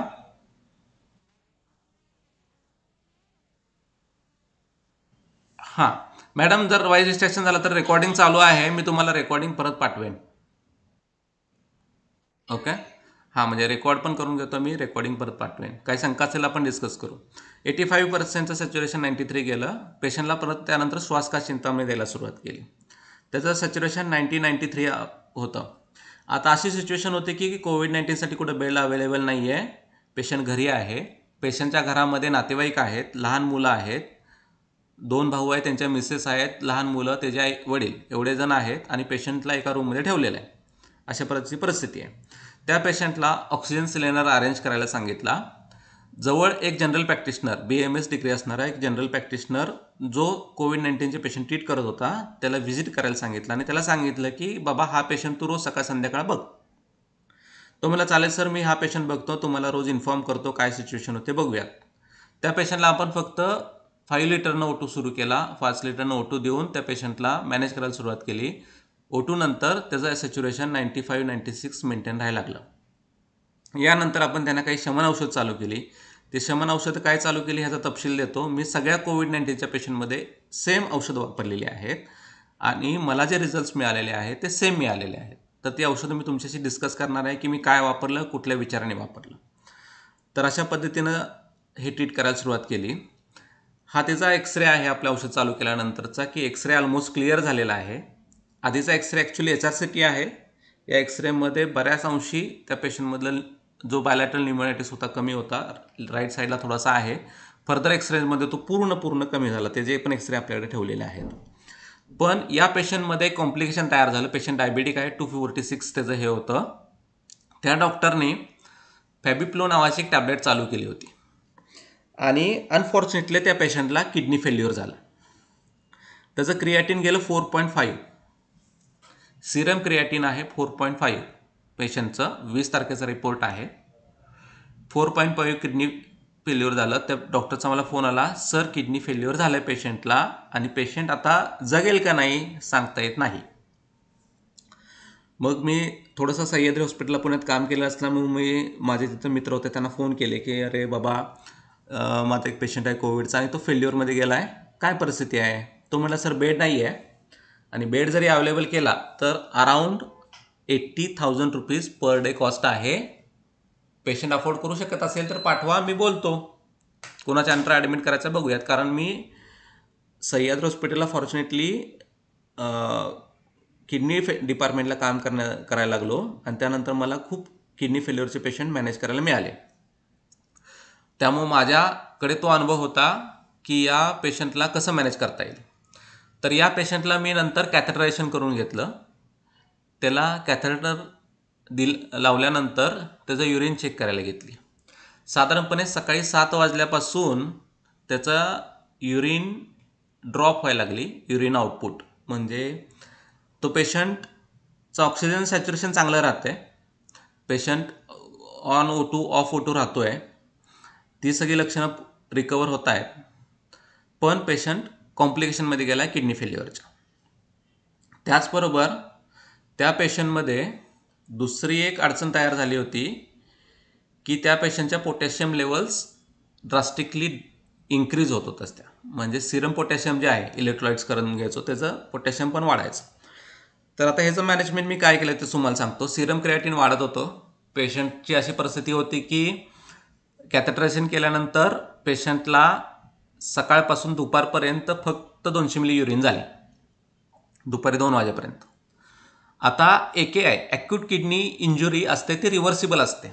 ॲलोपॅथी दृष्टिकोनातून जर पेशंट एखादा AKIमध्ये ॲक्यूट किडनी इंजुरीमध्ये गेला, लँड झाला तर तो रिव्हर्स होतो. क्रोनिक किडनी इंजुरीमध्ये गेला तर तो रिव्हर्स होत नाही. मग हे मला माहीत होतं, म्हणजे हा पेशंट रिव्हर्स करू शकतो एवढं मला माहीत होतं. तो कसा करायचा एवढाच फक्त पार्ट होता. मग आता मी जे औषधं अनुषंगानं देत होतो ती फुफ्फुसांच्या अनुषंगानं देत होतो, त्याच्या व्याधीला संप्राप्ती अनुषंगानं. आता मला किडनी हे कॉम्प्लिकेशन ट्रीट करायचं होतं. मग त्यामध्ये क्रिएटिन वाढलं. मग त्यासाठी मी काही औषधांची योजना केली. ती योजना काय केली ती पण तुम्हाला सांगतो. त्या पेशंटला आपण भारती हॉस्पिटल, सांगलीमध्ये जे भारती हॉस्पिटल तिथे ॲडमिट करायला पाठवलं, कारण किडनी फेल्युअरमध्ये जाते आहे. दुपारी 2-3 नंतर त्यांना घेऊन गेले. त्यांना बेड मिळाला नाही रात्री 9 वाजेपर्यंत. त्यानंतर त्यांना बेड मिळत नाही हे लक्षात आल्यानंतर आपली औषधं 1-1 तासानं चालू केली. ते चाटण काय दिलं ते तुम्हाला सांगतो. तर त्याचं युरिन आउटपुट यायला लागलं. दर तासाला 100 मिली युरिन किडनी फिल्टर करते. आणि त्या पेशंटमध्ये सकाळी 7 वाजल्यापासून दुपारी 2 वाजेपर्यंत फक्त 200 मिली युरिन आलेली होती. ही 200 मिली युरिन आल्यानंतर पुढच्या ट्रीटमेंटमध्ये काय द्यायचं म्हणून आयुर्वेदिक औषधं काही चाटण दिली. त्याचं फॉर्म्युलेशन तुम्हाला सांगतो. ते दिल्यानंतर त्याचं युरिन आउटपुट वाढायला लागलं आणि संध्याकाळी 9 वाजेपर्यंत, दुपारी 3 वाजता औषध चाटण केल्यानंतर संध्याकाळी 9 वाजेपर्यंत दर तासाला आपण औषध देत होतो. त्याचं युरिन आउटपुट झालं 900 ml. म्हणजे दर तासाला 100 ml या दृष्टिकोनातून त्याला युरिन व्हायला लागली. जे सकाळी 7 ते दुपारी 2 मध्ये फक्त 200 मिली युरिन झाली. 2-3 नंतर रात्री 9 पर्यंत त्याची युरिन परत 100 ml युरिन प्रमाणे यायला लागली. यामध्ये हे करत असताना 2 दिवसानंतर परत, म्हणजे हा रिपोर्ट बघा 20 तारखेचा आहे, त्याला आपण 2 दिवस परत भारतीमध्ये ऑब्झर्वेशनसाठी ठेवलं. त्यांनी सांगितलं डायलिसिस आम्ही काही करणार नाही आहे. 25 तारखेला परत रिपोर्ट केला तर त्याचं क्रिएटिन कमी आलं, 3 आलं. इकडे युरिन आउटपुट चांगलं येते, क्रिएटिन चांगलं होतं आहे, पेशंट रिकवर व्हायला लागलेलं आहे, हे लक्षात आलं. त्या पेशंटमध्ये फुफ्फुसांची लक्षणं आहेत ते ऑलमोस्ट कमी झाली. त्या पेशंटला थोडासा मुखपाक झाला होता. मग मुखपाक असेल की थोडी ट्रीटमेंट कर. पेशंटला झोप लागत नाही आहे त्यासाठी ट्रीटमेंट कर. पेशंटला अस्वस्थ वाटतं आहे त्यासाठी ट्रीटमेंट कर. अशा प्रकारचे सिम्प्टमॅटिक मॅनेजमेंट्स त्या पेशंटमध्ये चालू होते. त्याचं पोटॅशियम वाढलं. पोटॅशियम वाढल्यानंतर त्या पेशंटला आता पोटॅशियम कमी करायला पाहिजे, कारण पोटॅशियम जर वाढलं तर त्याला ॲक्यूट हार्ट अटॅक येऊ शकतो. म्हणून त्याला के बाइंड सॅच्युरेट देऊन त्याचं पोटॅशियम लोअर करण्याचा प्रयत्न केला आणि त्यानं ते झालं. म्हणजे या ठिकाणी मी के बाइंड सॅच्युरेट ॲलोपॅथिक औषध वापरलं, कारण मला माहीत होतं की माझ्याकडे आता आयुर्वेदानुसार पोटॅशियम कमी करायला खूप काही नाही आहे आणि माझा त्याचा अभ्यास नाही आहे. ॲलोपॅथिक औषध वापरलं, त्यानं पोटॅशियम मॅनेज झालं. त्यामुळे तो पेशंट स्टेबल झाला. आता हे जे AKI मॅनेजमेंट केलं, ॲक्यूट किडनी इंजुरीचं जे मॅनेजमेंट केलं, त्यामध्ये मी काय वापरलं तर फलत्रिकादी गुगुळ, श्वतनौष्ठादी गुगुळ म्हणजे गोक्षरादी गुगुळ, हरळू, अपामार्ग आणि सर्व धातुपाचकांचं कॉम्बिनेशन, म्हणजे रस, रक्त, मांस, मेद, अस्थिमज्जा, शुक्र, हे जे अस्थिमज्जा पाचक आहेत, रस, रक्त, मांस आणि अस्थिमज्जा पाचक, ह्यांचं कॉम्बिनेशन, प्रत्येक कॉम्बिनेशन समभाग घेतलं आणि त्या पेशंटला दर तासाला चाटवायला सुरुवात केली. हे केल्यानंतर त्या पेशंटचं युरिन आउटपुट जे 200 मिली होतं ते वाढायला लागलं. आता स्लाइड, हेच ना आता चालू आहे ते. यामध्ये दिसते तुम्हाला स्लाइड दिसते ना मॅडम? हां फलत्रिकादी गुगुळ दातार पंचबौद्धिक संस्था जी आहे सांगलीमध्ये, तिथं जायला सांगितलं. तिथं फोन केला की ही औषधं द्या. त्याने आणली आणि ही औषधं चाटवायला सुरुवात केली आणि 3 वाजल्यानंतर 9 वाजेपर्यंत 900 मिली आउटपुट आलं. म्हणजे त्याची AKI मॅनेजमेंट झाली, त्याची लंग्सची मॅनेजमेंट झाली, तो पेशंट रिकवर झाला. 5 दिवसानंतर त्याच्या रिपोर्ट्स केले, हे रिपोर्ट्स पण चांगले आले आणि पेशंट घरच्या घरी बरा झाला. आता हा ट्रीटमेंट मी घरी का ट्रीट केला तर 2 कंडिशन होत्या, त्याची आर्थिक परिस्थिती आणि त्याला न मिळणारे बेड्स. यामुळं ही अपॉर्च्युनिटी तयार झाली. तो माझा मित्र होता, त्याच्यावर माझी बिलीफ होती. त्यानं सांगितले की मी आईला वाचवण्यासाठी एवढंच करू शकतो, तू सांगशील ते मी करेन. या कंडिशनमध्ये रोज रात्रभर तो आणि त्याचा भाऊ यांना मी दर 1 तासानं त्या पेशंटचा स्टेटस घ्यायचो. त्या स्टेटसमध्ये त्याचा पल्स, SpO2 पल्स किती आहे, ऑक्सिजन सॅच्युरेशन किती आहे, त्याचबरोबर त्याचं BP किती आहे, त्यानंतर त्याचं युरिन आउटपुट किती आहे आणि त्याची कंप्लेंट्स काय आहे, ह्या गोष्टी दर तासाला 24 आवर्स राऊंड द क्लॉक मला ते सांगायचे. म्हणजे दर तासाला त्यांचा मला रात्री पण फोन यायचा की असं असं सिच्युएशन आहे. दर तासाला त्यांची मला कंप्लेंटचा फोन यायचा, ही कंडिशन आहे, मी काय देऊ. जर पेशंटला आपल्याला ट्रीट करायचं असेल तर ईच अँड एव्हरी आवर त्या पेशंटला आपल्याला मॉनिटर करून ट्रीट करायला लागतं, कारण अतिगंभीर अवस्थेतल्या पेशंटमध्ये कंडिशन बिघडू शकते. यासाठी रात्रभर तो पेशंट मला मॅनेज करायला लागायचा. दर तासानं मला त्यांचा फोन यायचा. दर तासानं मी त्यांना मॅनेजमेंट सांगायचो, हे औषध साठव, आता हे कर, आता ते कर. असं करत 3 दिवसांमध्ये आपण हा पेशंट स्टेबल केला. म्हणजे 5व्या दिवशी त्याचं लंग क्लिअर होतं. 5व्या दिवशी त्याची बाकी सगळी लक्षणं क्लिअर होती. फक्त क्रिएटिन थोडंसं 2-3च्या दरम्यान होतं. युरिन आउटपुट चांगलं होतं. विदिन 5 डेज तो पेशंट अतिशय गंभीर अवस्थेतला, ज्याचा 18 कोरॅड स्कोर आहे, जो सायटोकाइन स्टॉर्ममध्ये गेलेला आहे, जो डिसॅच्युरेट झालेला आहे, असा पेशंट आपण ट्रीट केला. यामध्ये ॲलोपॅथिक डॉक्टरची म्हणजे एखादा जनरल फिजिशियन जो जनरल BAMS डॉक्टर आहे, त्यानं फक्त त्याचं ऑब्झर्वेशन करून तिथल्या लोकलाइज मॅनेजमेंट करणं. लॅबवाला यायचा, सकाळी लॅबचं कलेक्शन घेऊन जायचा, त्याप्रमाणे रिपोर्ट द्यायचा. हे सोडून आणि तो जो माझा मित्र आहे, त्या मित्राला टेक्निकल गोष्टी सांगून ऑक्सिजन कसा लाव, त्यानंतर मॉनिटर कसा लाव, ह्या गोष्टी सांगून त्याच्याकडनं जे ऑब्झर्वेशन मिळतील त्यावर आपण हा पेशंट ट्रीट केलेला आहे. अतिशय चांगल्या पद्धतीने हा पेशंट ट्रीट झाला. त्यानंतर तो पेशंट बरा झाला. बरा झाल्यानंतर आपल्या हे जे AKIची औषधं होती ते दिल्यानंतर त्याला किडनी स्टोन होता, तो स्टोन खाली आला आणि तो ऑब्स्ट्रक्ट झाला. त्यानंतर तो आपण लिथोट्रिप्सीकडून पाडला. ह्या ऑपरेशननंतर सुद्धा त्याची 2 ऑपरेशन सर्जरी झाल्या आणि तो पेशंट आज तागायत स्टेबल आहे. तर ह्या पेशंट्समध्ये मी काय विचार केला, तर ज्वर, रक्तपित्त, श्वास, राजश्मा, शतक्षीण म्हणजे श्वास, कास, सिक्का, राजश्मा, शतक्षीण या आजारांचा विचार किंवा चरक संहितेमधल्या, सुश्रुत संहितेतल्या, वाग्भट संहितेतल्या, आपल्या ग्रंथातल्या या आजारांचा विचार एकत्र करून आपल्याला सिच्युएशनली कोविड-19चे पेशंट ट्रीट करायला लागतील. आता या व्याधींच्या अवस्था, आता या अवस्था अतिशय महत्त्वाच्या आहेत. म्हणजे कुठल्या पेशंटला मी काय ट्रीटमेंट देऊ बाबा, सगळ्याच पेशंटला सेम ट्रीटमेंट द्यायची का, ह्या पेशंटला वेगळी ट्रीटमेंट काय द्यायची, त्या पेशंटला वेगळी काय ट्रीटमेंट द्यायची, या अनुषंगानं पेशंटच्या व्याधीच्या अवस्था आपल्याला डिफाईन करायला लागते. आता या अवस्था आपण डिफाईन करूयात. एक असते धातू अनुसारी अवस्था. आता धातू अनुसारी अवस्था म्हणजे ह्या अवस्था कुठे दिल्या आहेत, तर ज्वर चिकित्सा अध्यायामध्ये चरकाचार्यांनी ह्या अवस्था सांगितलीत. सामान्य ज्वराची जी संप्राप्ती आहे त्यामध्ये दोष रसानुग होतात आणि व्याधी तयार करतात. ह्याला म्हणतात धातू अनुसारित्व. म्हणजे दोष दुष्य समूर्छना झाली, दोषांनी दुष्य म्हणजे धातू दुष्ट केला आणि व्याधी प्रकट झाला. ही संप्राप्ती धातू अनुसारी असते. यामध्ये धातू विकृत झालेला नसतो, धातू साम झालेला नसतो, दोषांचा धातूंमध्ये प्रवेश झालेला असतो. म्हणजे धातू विकृत होणं ही कंडिशन पुढच्या अवस्थेमध्ये येत असते. तर आपल्याकडे जे पेशंट येतात, जे होम क्वारंटाईन ठेवून बरे होतात, जे सिम्टमॅटिक एखादा अँटीबायोटिक कवर देऊन बरे होतात, एखादं सिम्टमॅटिक कफ सिरप, टॅबलेट्स देऊन बरे होतात, किंवा आयुर्वेदानुसार एखादा पेशंट RT-PCR पॉझिटिव्ह आला आणि तो माइल्ड सिम्टमचा आहे, तर त्याला आपण धातू अनुसारी या संप्राप्तीमध्ये टाकून त्याची चिकित्सा करू शकतो. या पेशंटला प्रामुख्यानं ज्वर अध्यायातली औषधं आपण वापरू शकतो. म्हणजे यामध्ये काय तुम्ही वापरू शकता, तर लक्ष्मीनारायण रस वापरू शकता, तालिस्पत्रादी चूर्ण वापरू शकता, ब्रीथ इझी नावाचे ग्रॅन्युल्स आहेत. हे ग्रॅन्युल्स जर पेशंटला खायला दिले तर त्या पेशंटमध्ये घसा मोकळे होण्याची प्रक्रिया खूप फास्ट चांगल्या पद्धतीनं होते ब्रीथ इझीचे ग्रॅन्युल्स वापरले तर. आणि ब्रीथ इझीचे ग्रॅन्युल्स वापरून त्याचा घसा मोकळा होतो. त्याच पद्धतीनं तुम्ही त्याला एखादं औषध, जर ती संप्राप्ती कफप्रधान असेल तर श्वासकोटारासारखं एखादं औषध किंवा महासुदर्शन क्वाथासारखा एखादा क्वाथ त्या पेशंटला देऊ शकता, जेणेकरून त्या पेशंटची लक्षणं नियंत्रणामध्ये येतील.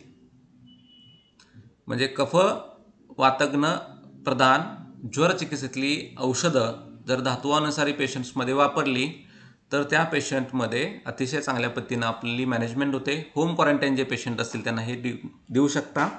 त्याचबरोबर त्या पेशंटला एक अँटीबायोटिक कवर द्यायचा. आता तुम्ही म्हणाल कोविड-19चं इन्फेक्शन आहे, तो व्हायरस आहे, मग आपण अँटीबायोटिक का द्यायचं, तर बेसिकली सेकंडरी इन्फेक्शन नावाचा एक प्रकार असतो. म्हणजे स्वाईन फ्लूचे जे पेशंट मला सह्याद्री हॉस्पिटलमध्ये बघण्यात आले फॉर्च्युनेटली मला व्हेंटिलेटरचे स्वाईन फ्लूचे बरेच पेशंट मी अभ्यासले. तर त्या पेशंटमध्ये मला असं लक्षात आलं की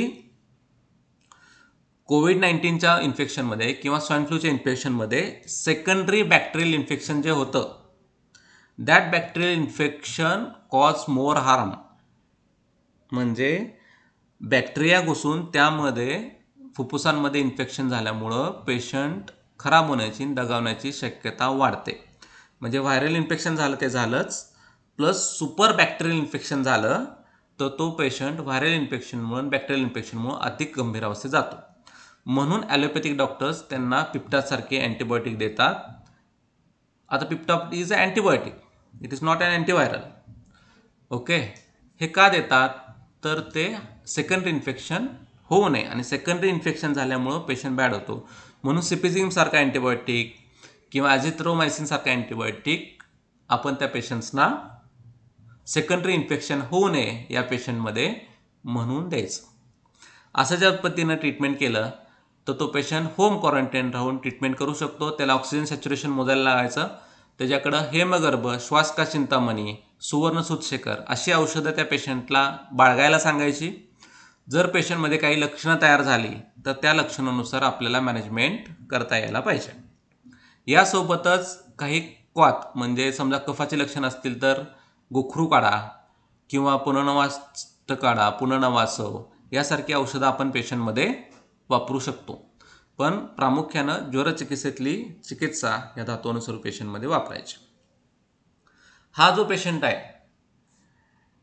धातू आश्रयी, या पेशंटमध्ये बायलॅटरल न्यूमोनिटायटिस असतो किंवा न्यूमोनिया असतो पेशंटमध्ये. अशा पेशंटची मॅनेजमेंट काय करायची? जर त्या पेशंटला बायलॅटरल न्यूमोनिटायटिस झाला असेल तर अशा पेशंटला हॉस्पिटलाइज करायचं, हॉस्पिटलाइज व्हायला सांगायचं, आणि हॉस्पिटलाइज करून आपण त्याला ट्रीटमेंट देऊ शकतो. आता या पेशंटमध्ये या पेशंटमध्ये HRCT नावाची एक तपासणी असते, CT स्कॅन ऑफ चेस्ट, तो करायचा. ते करून कोरॅड स्कोर किती येतोय बघायचा. कोरॅड स्कोर किती वाढलेला आहे यानुसार आपल्याला त्याची मॅनेजमेंट करता येते. जर कोरॅड स्कोर हायर असेल तर तिकडनं ऑक्सिजन सपोर्ट, परत हेमगर्भ, श्वास का चिंतामणी आणि इतर सुवर्णकल्प ते पुढे कसे वापरायचे आणि आपली औषधं कशी द्यायची ते पण मी पुढे सांगतो. जी कॉमन औषधं आहेत ती कशी वापरली मी, ती द्यायची, आणि या पेशंटमध्ये आपण मॅनेजमेंट करू शकतो. असे अनेक पेशंट या धातू आश्रयीचे मी ट्रीट केलेले आहेत. आत्ता जी ही आपली पेशंट होती पहिली, ती पण धातू आश्रयीमधली होती, ती धातुगतत्वात गेली नव्हती. म्हणजे धातुगतत्वात गेल्यामुळे थोडंसं AKI झालं, म्हणजे रक्त आणि मेददृष्टी झाली, तिथं तिला गतत्व प्राप्त झालं, पण ते रिव्हर्स झालं आपल्या ट्रीटमेंटनं. काही याच्या पुढच्या गंभीर अवस्थेमध्ये ते रिव्हर्स होत नाही. म्हणून आपल्याला मॅक्झिमम पेशंट जर सर्वाईव्ह करायचं असेल तर धातू आश्रयी अवस्थेमध्ये जर पेशंट आपल्याकडे आला तर तो सर्वाईव्ह होण्याचे चान्सेस खूप खूप खूप खूप चांगले आहेत. जर तो धातुगत अवस्थेत गेला तर मात्र मल्टी ऑर्गन फेल्युअर होतं पेशंटमध्ये, आणि त्यामुळं आपली ट्रीटमेंट थोडीशी कॉम्प्लिकेटेड होते आणि आपल्या उपचारांना मर्यादा येतात. पेशंट व्हेंटिलेटरवर जातो आणि आपल्या औषधांना देण्याच्या मर्यादा येतात. म्हणून धातुआश्रयी अवस्थेमधले जर पेशंट असतील आणि याला ॲलोपॅथिक आणि आयुर्वेदिक अशा दोन्ही उपचार जर सायमल्टेनियसली वापरले तर हे पेशंट बरे होतात. आता ह्या पेशंटची मॅनेजमेंट काय करायचं सांगतो. ॲलोपॅथी या पेशंटची मॅनेजमेंट काय करतं? त्या पेशंटला ऑक्सिजन देतं, सिम्पल मास्कनं ऑक्सिजन देतं किंवा NIVवर ठेवतं. त्याचा ऑक्सिजन 10 लिटर 15 लिटर जो त्याला आहे त्या पद्धतीने त्याचा FiO2 मॅनेज करतं NIVवर आणि ऑक्सिजन देतं. दुसरं त्याला काय देतं? त्याला एक अँटीबायोटिक कवर देतं, पिप्टासारखं अँटीबायोटिक कवर देतं, कारण सेकंडरी इन्फेक्शन होऊ नये म्हणून त्याला अँटीबायोटिक कवर असतं. थर्ड ते काय देतं? थर्ड ते देतं स्टिरॉइड देतं, सोलुमेड्रॉलसारखं स्टिरॉइड असतं ते IV देतं किंवा टॅब्लेट्स रूपामध्ये स्टिरॉइड देतं, जे काही पेशंट घेऊ शकतो. ते स्टिरॉइडमुळं तो सप्रेस करायला बघतात ते पेशंटची लक्षणं, इन्फ्लमेशन, आणि सप्रेस करण्याचा प्रयत्न करतात. याबरोबर ते काही अँटीव्हायरल्स आहेत, जसं रेमडेसिवीर आहे, हे ते अँटीव्हायरल प्रॉपर्टीसाठी वापरतात. आता रेमडेसिवीर किंवा फॅबिफ्लू यांचा रोल काय आहे, त्यांची खरीच उपयोगिता आहे का, हा प्रश्न संशोधनाचा आहे. मी असं नाही म्हणणार की रेमडेसिवीरची उपयोगिता नाही आहे, संशोधनात सिद्ध झालं आहे. WHO सांगितलं आहे आणि आजसुद्धा रेमडेसिवीर लोक करतात. तर हा एक संशोधनाचा भाग आहे. ॲलोपॅथीचं चांगलं काय होतं चांगलं ह्या म्हणण्यापेक्षा आपण पेशंटला चांगला कसा ठेवू शकतो याविषयी विचार केला तर ॲलोपॅथी दृष्टिकोनातून त्याला एक सेकंडरी अँटीबायोटिक कवर, ऑक्सिजन, त्याचे इलेक्ट्रोलाइट्स मेंटेन करणं म्हणजे पोटॅशियम लेवल्स, त्याच्या sodium levels, potassium levels, urine output पेशंटचं मेंटेन करणं, पेशंटचा ECG आणि हार्ट रिलेटेड जे काही इन्व्हेस्टिगेशन्स असतील, CKMB असेल यासारखे इन्व्हेस्टिगेशन्स करणं हे थोडंसं उपयोगी ठरतं. त्याचबरोबर पेशंटला लो मॉलिक्युलर वेट हेपॅरिन दिलं जातं, LMWH क्लेक्झेनसारखं, की ज्यामुळं पल्मोनरी एम्बोलिझम होऊ नये किंवा पेशंटमध्ये कोरोनरी एम्बोलिझम होऊन त्या पेशंटला हार्ट अटॅक येऊ नये. अशा स्वरूपाची औषधं दिली जातात जे सांगतात की या कोविडमध्ये रक्तदृष्टी होते. म्हणजे आपल्यामध्ये खूप मोठा विचार करून सांगितलेला आहे. फुफ्फुसांना मांस प्रधान अवयव असेल तरी शोणित फेन प्रभाव फुफ्फुसा सांगितला आहे. म्हणजे रक्तधातूंमध्ये जर विस्रता द्रवता राग स्पंदता लघुता तथा म्हणजे रक्तधातूंमधली विस्रता वाढायला लागली, कठीणपणा वाढायला लागला तर त्या पेशंटमध्ये एम्बोलिझम बसून पेशंट एक्सपायर होतो किंवा कोरोनरी ब्लॉकेजेस तयार होऊन तो पेशंट एक्सपायर होतो. हा होऊ नये म्हणून त्याला क्लेक्झिन देतात. आपण काय करतो हा होऊ नये यासाठी ते सांगतो मी तुम्हाला पुढं. तर ही मॅनेजमेंट ॲलोपॅथीची करायची. आपली औषधं हेमगर्भासारखं औषध, श्वासका चिंतामणीसारखं औषध द्यायचं. त्याचबरोबर पेशंटमध्ये जर आवरणाची लक्षणं, उदान विकृतीची लक्षणं किंवा हृदयाकडे जाणारी लक्षणं असतील तर सुवर्णसूतशेखरासारखं चातन या पेशंटमध्ये आपण वापरायचं. हे तरतमतेच आहे, पेशंटची लक्षणं बघून आहे. पेशंटला घाबरल्यासारखं होतं आहे, पेशंटला धडधडतं आहे असं वाटलं तर पेशंटला मकरध्वजसारखं औषध द्यायचं. म्हणजे मकरध्वज हे बल्य आहे, हृदयाची क्षमता वाढवणारं आहे.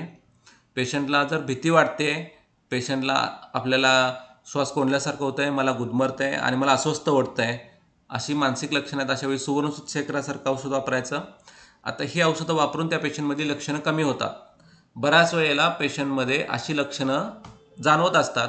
अशावेळी सुवर्णकल्प या पेशंट्समध्ये आपण जवळ बाळगायचे. त्या सुवर्णकल्पामध्ये हेमगर्भपोटली, श्वासका चिंतामणी, महालक्ष्मी विलास, सुवर्णसूतशेखर आणि मकरध्वज हे कल्प पेशंटमध्ये आपण पेशंटच्या कंडिशननुसार ह्या धातुआश्रय अवस्थेमध्ये वापरू शकतो. ते वापरून त्या पेशंटची सगळी लक्षणं आपल्याला मॅनेज करता येतात. पुढचा जो पेशंट आहे अतिगंभीर अवस्थेत जात आहे, त्याचं ऑक्सिजन लेवल डाऊन होत आहे, मल्टी ऑर्गन फेल्युअर होत आहे, अशा पेशंटमध्ये थोड्याशा मर्यादा यायला लागतात काम करताना. कारण व्हेंटिलेटरवर आपल्याला वारंवार चाटण देता येत नाही, तो पेशंट चाटण घेऊ शकत नाही. अशाही अवस्थांमध्ये मात्र आपण श्वासका चिंतामणीची मात्रा वाढवणं, हेमगर्भाची मात्रा वाढवणं याचा उपयोग करून पेशंटला स्टेबलाइज करण्याचा उपयोग करू शकतो.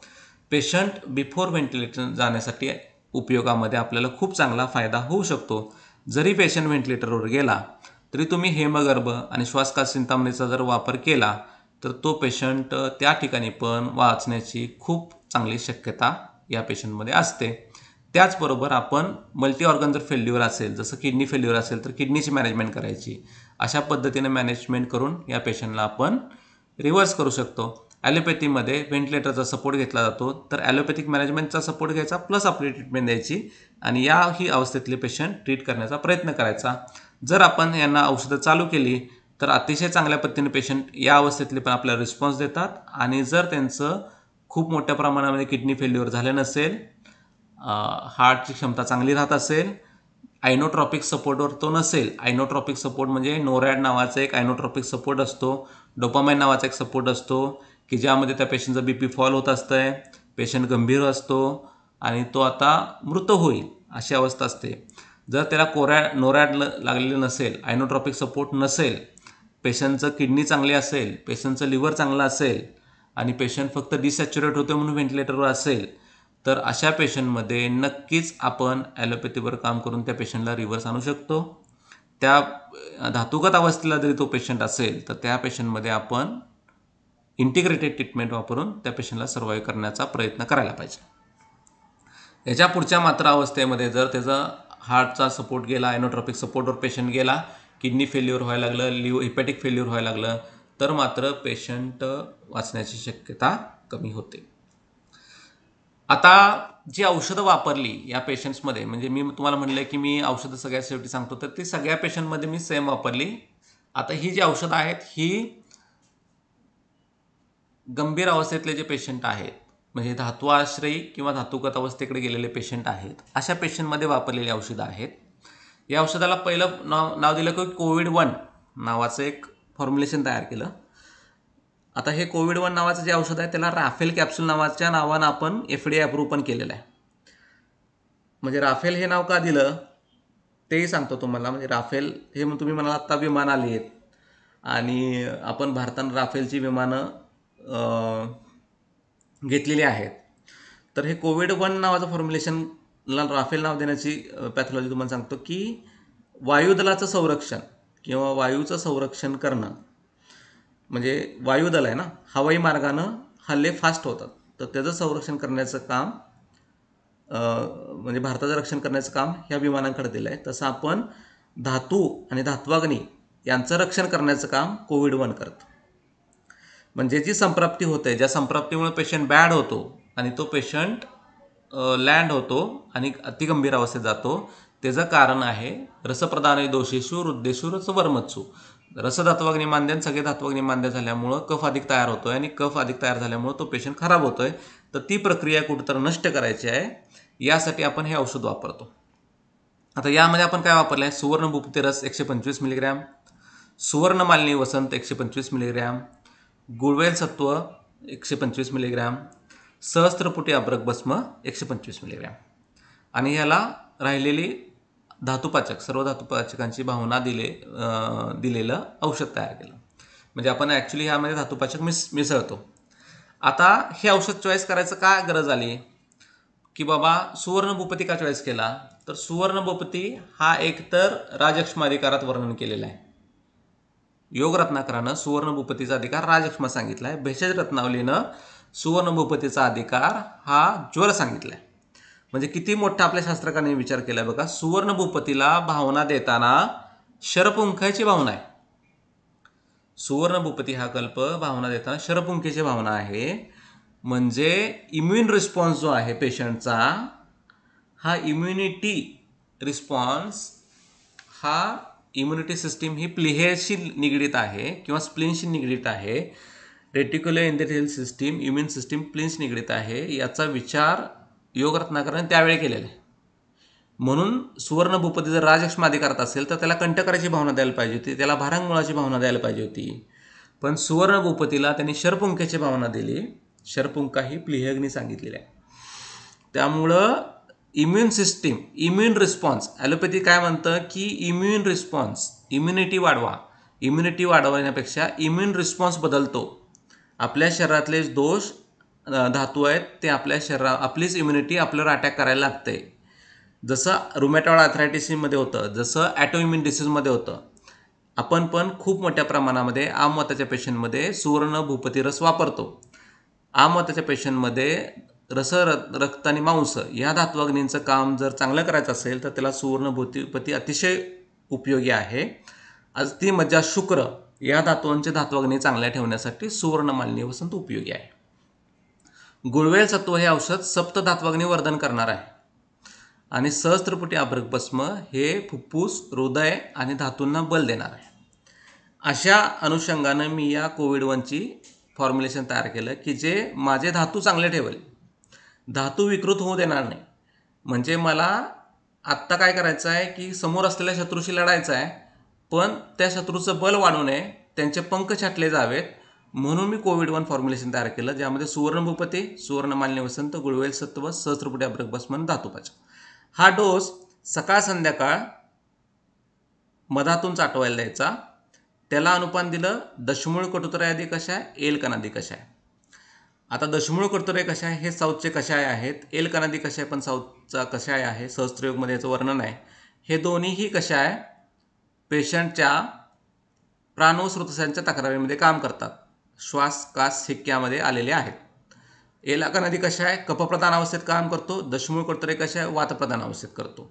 सध्याची संप्राप्ती वातकफच असल्यामुळं दशमूळ कटुतराय कषाय, एलादी कषाय हे दोन्ही कषाय मी पेशंटमध्ये चॉईस केले. आणि ते कशा आहे 2-2 चमचे सुवर्ण भूपती म्हणजे कोविड-1 बरोबर पेशंटला घ्यायला दिले. हा डोस सकाळ संध्याकाळ देतो. या गोष्टीमुळं काय होतं, या गोष्टीमुळं पेशंटचा IL-6 इंटरल्युकिन 6 आहे हे जे आहे हे आणि ट्युमर नेक्रोटिंग फॅक्टर्स जे सायटोकाईन स्टॉर्म तयार करतात, म्हणजे खूप मोठ्या प्रमाणात सिक्रेशन करतात आणि आयुर्वेद त्याला धात्वाग्नी मांद्य म्हणतं. आणि धात्वाग्नी मांद्यामुळं जी संप्रती तयार होते ते नष्ट करण्यासाठी यांचा वापर केला जातो. यामुळं IL-6 ची लेवल कमी येते. मी म्हणाल की तुमच्याकडे रिपोर्ट दाखवा, तर मी कॉन्फिडंट आहे की हे वापरल्यानंतर IL-6 ची लेवल नक्की कमी येणार. CRP लेवल्स जे आहेत त्या यानं कमी होतात. त्यानंतर LDH लेवल्स आहेत ह्या कमी येतात. त्यानंतर डी डायमरच्या लेवल्स आहेत त्या कमी येतात आणि फेरेटिनच्या लेवल्स आहेत त्या कमी येतात. आता ह्या लेवल्स काय आहेत हे समजून घ्या. तर इन्व्हेस्टिगेशन्समध्ये आपण म्हणतो की RT-PCR टेस्ट करा, तर बऱ्याच पेशंटचे RT-PCR टेस्ट नॉर्मल येतात. हा पेशंट गंभीर होणार आहे का नाही हे मला कसं कळणार, माझ्याकडे तर नाडी परीक्षा नाही आहे, मी नाडी परीक्षा करू शकत नाही, मग हा पेशंट गंभीर अवस्थेत जाईल का, ह्याला व्हेंटिलेटर लागेल का, हे मला कळत नाही. हे कसं ठरवायचं, तर त्यासाठी मी काय केलं सांगतो. मी मॉडर्नच्या 4 टेस्टचा आधार घेतला की या टेस्टमध्ये फेरेटिन नावाची टेस्ट असते. फेरेटिन, सिरम फेरेटिन केलं जातं. सिरम फेरेटिन म्हणजे काय आहे, तर माझ्यानुसार रस धातूची परिस्थिती काय आहे हे तपासण्यासाठी सिरम फेरेटिन केलं. रसधातू गत दोष झालेत का, म्हणजे दोषांची स्थिती काय आहे हे समजण्यासाठी मी ह्या ॲलोपॅथिक लॅब इन्व्हेस्टिगेशनचा वापर केला. सिरम फेरेटिन करून घ्यायचं. सिरम फेरेटिन जर वाढले असेल तर दोष रसधातूगत आहेत. डी डायमर करून घ्यायचं. पेशंटचे डी डायमर लेवल वाढले असेल तर दोष रक्तगत आहेत. पेशंटचं CRP करून घ्यायचं. जर पेशंटचं CRP वाढलं तर पेशंटचे दोष मांसगत आहेत. आणि LDH करून घ्यायचं. जर पेशंटचं LDH वाढलं असेल तर ते दोष पेशंटचे मेदोगत आहेत. असं अंडरस्टँडिंग मी करून घेतलं. मी म्हणतोय असंच तुम्ही केलं पाहिजे असं नाही, पण हे तत्वता पेशंटमध्ये आपल्याला समजू शकतं. म्हणजे तुम्हाला असं समजेल की रसगत दोष होत आहेत का, रक्तगत होत आहेत का, मांसगत होत आहेत का, मेदगत होत आहेत का, हे बघून आपण तो पेशंट बॅड होणार का, म्हणजे तो पेशंट पुढे जाऊन खराब होणार आहे का, त्याला ऑक्सिजन लागणार आहे का, त्याला हॉस्पिटलायझेशन लागणार आहे का, त्याला व्हेंटिलेटर लागेल का, ह्या गोष्टींचा विचार आपण या 4 लेवल्सनं करू शकतो, ज्यामध्ये serum ferritin level, D dimer level, CRP level आणि LDH लेवल यांचा करायचा आहे. माझ्या पेशंट्समध्ये या वाढलेल्या लेवल्स आपल्या औषधांनंतर परत कमी आलेले आहेत. म्हणजे तुम्हाला सांगायला हरकत नाही आहे की प्रेग्नन्सीमध्ये क्लेद वाढतो किंवा प्रेग्नन्सीमध्ये कोविड झाल्यानंतर पेशंटमध्ये खूप मोठ्या प्रमाणामध्ये त्रास होऊ शकतात. प्रेग्नन्सीमध्ये अशी सिनारिओ होता. डॉक्टर सोनिया आहेत माझ्या मिसेस, त्यांची बहीण स्वतः प्रेग्नंट होती. त्याच्या घरातले 3ही लोक, तिचे मिस्टर, तिचे सासू सासरे हे कोविड पॉझिटिव्ह आले. तिचं RT-PCR टेस्ट निगेटिव्ह होतं, पण तिच्या ब्लडमध्ये ह्या सगळ्या levels, LDH levels, CRP levels, D dimer levels ह्या वाढलेल्या होत्या. तिला आपण ही मेडिसिन्स दिली. त्या मेडिसिन्स नंतर म्हणजे असं सांगितलं होतं की तिला हॉस्पिटलाइज करा. जरी तिची RT-PCR टेस्ट निगेटिव्ह आली असेल तर तिला कोविड आहे आणि तिला हॉस्पिटलाइज करून ट्रीटमेंट द्या. तर तिला पूर्ण ही ट्रीटमेंट आपण प्रेग्नन्सीमध्ये दिली आणि ह्या ट्रीटमेंटनं तिच्या सगळ्या लेवल्स बऱ्या नॉर्मल आल्या आणि ती बरी आहे. आणि तिचं जे बाळ झालं ते पण अतिशय चांगल्या पद्धतीने आहे. त्याला कुठल्याही प्रकारचे त्रास किंवा लक्षण नाही झाली. म्हणजे कोविड सिनारिओमध्ये पण प्रेग्नन्सीमध्ये पण आपण ही औषधं वापरली आणि बिफोर आफ्टर आपण लॅब इन्व्हेस्टिगेशन्स केले. अशा इन्व्हेस्टिगेशन्समध्ये लॅबच्या इन्व्हेस्टिगेशन्समध्ये पण इम्प्रूव्हमेंट पेशंटमध्ये दिसल्या. तर धात्वाग्नी, धातू चांगले ठेवणं ही प्रक्रिया एक आपण मॅनेज केली की ही प्रक्रिया कंटिन्यू व्हायला पाहिजे, म्हणजे पेशंट बॅड होणार नाही. दुसरं जे औषध वापरलं त्याला थोडंसं नाव आपल्याला FDA मिळालं नाही. याला आपण पिनाक नाव दिलं होतं. ॲक्च्युली पिनाक हे जे आहे ही आपले एक आर्मीमधलं एक तोफ आहे किंवा शस्त्र आहे की जे अग्नी या गोष्टीवर काम करतं. आता ह्यातली जी औषधं आहेत कोविड-2 मधली, यामध्ये मुक्तिक कामदा, चंद्रकला, ताप्यादी लोह, अडुळसा, यष्टी, सरेवा मंजिष्ठा आणि धातुपाचक. आता हे फॉर्म्युलेशन मी तयार का केलं, याबरोबर बृहत्यादी आणि वीरतादी कषायांचं अनुपान दिलं. आता हे का मी तयार केलं, तर जी संप्राप्ती आहे या संप्राप्तीमध्ये त्या पेशंटचा रक्तधातू व्यवस्थित ठेवणे, त्याचबरोबर पेशंटच्या धातूंचं बल चांगलं ठेवणे आणि आपण दिलेल्या औषधांमुळं, वातकफ औषधांमुळं पित्तदुष्टी होऊन पित्त वाढू नये आणि रक्तदुष्टी होऊ नये, या अनुषंगानं हे औषध तयार केलं की जे रक्तप्रसादन करेल, रक्तधातू चांगला ठेवेल. माझ्या अनुषंगानं जर रक्तधातू चांगला झाला, शोणित फेन प्रभाव फुफ्फुस असेल तर फुफ्फुस विकृत होण्यासाठी रक्तधातू विकृत होणं गरजेचं आहे. जर रक्तधातू मी चांगला इकडे ठेवला तर फुफ्फुस विकृत होणार नाही आहे, त्यामुळे फुफ्फुसाचं डॅमेज आपण टाळू शकू. म्हणून कोविड-2चं फॉर्म्युलेशन तयार केलं की ज्यामध्ये अडुळसा, ज्येष्ठमध, सारेवा मंजिष्ठा म्हणजे रक्तप्रसादन करणारं औषध, चंद्रकला, मौक्तिक कामदहन, ताप्यादी लोह जे रक्तप्रसादन करतील, रक्तदुष्टीहर आहेत, अशी औषधं वापरली. त्याबरोबर बृहत्यादी कषाय, वीरतादी कषाय. आता अडुळसा आणि यष्टी ही औषधं पित्तग्न तर आहेतच, पण त्याबरोबर श्वासकासामध्ये उपयोगी आहेत. मग त्यामुळे त्यांचा वापर गामित्वासाठी पण होईल आणि रक्तप्रसादनासाठी होईल, अशी औषधं या कोविड-2मध्ये चॉईस केली. जर पेशंटमध्ये आपण कोविड-3 दिल्यानंतर जर पित्तदुष्टीचे लक्षणं अधिक आढळली तर अशा अवस्थेमध्ये कोविड-2 आपण पेशंटला वापरू शकतो. In the form of prevention मी पेशंटमध्ये कोविड-2 हे प्रिव्हेंटिव्ह म्हणून पेशंटला घ्यायला सांगतो. बृहत्यादी कषाय, वीरतादी कषाय हे दोन कषाय आता का वापरले, तर धातू स्तरांवर जो निर्माण होणारा क्लेद आहे, हा क्लेद कंटिन्युअस बाहेर काढण्याची गरज आहे. जर हा क्लेद बॉडीमध्ये संचित झाला तर तो फुफ्फुसांमध्ये जाईल आणि अतिशय मोठ्या प्रमाणामध्ये त्या ठिकाणी विकृती तयार केले.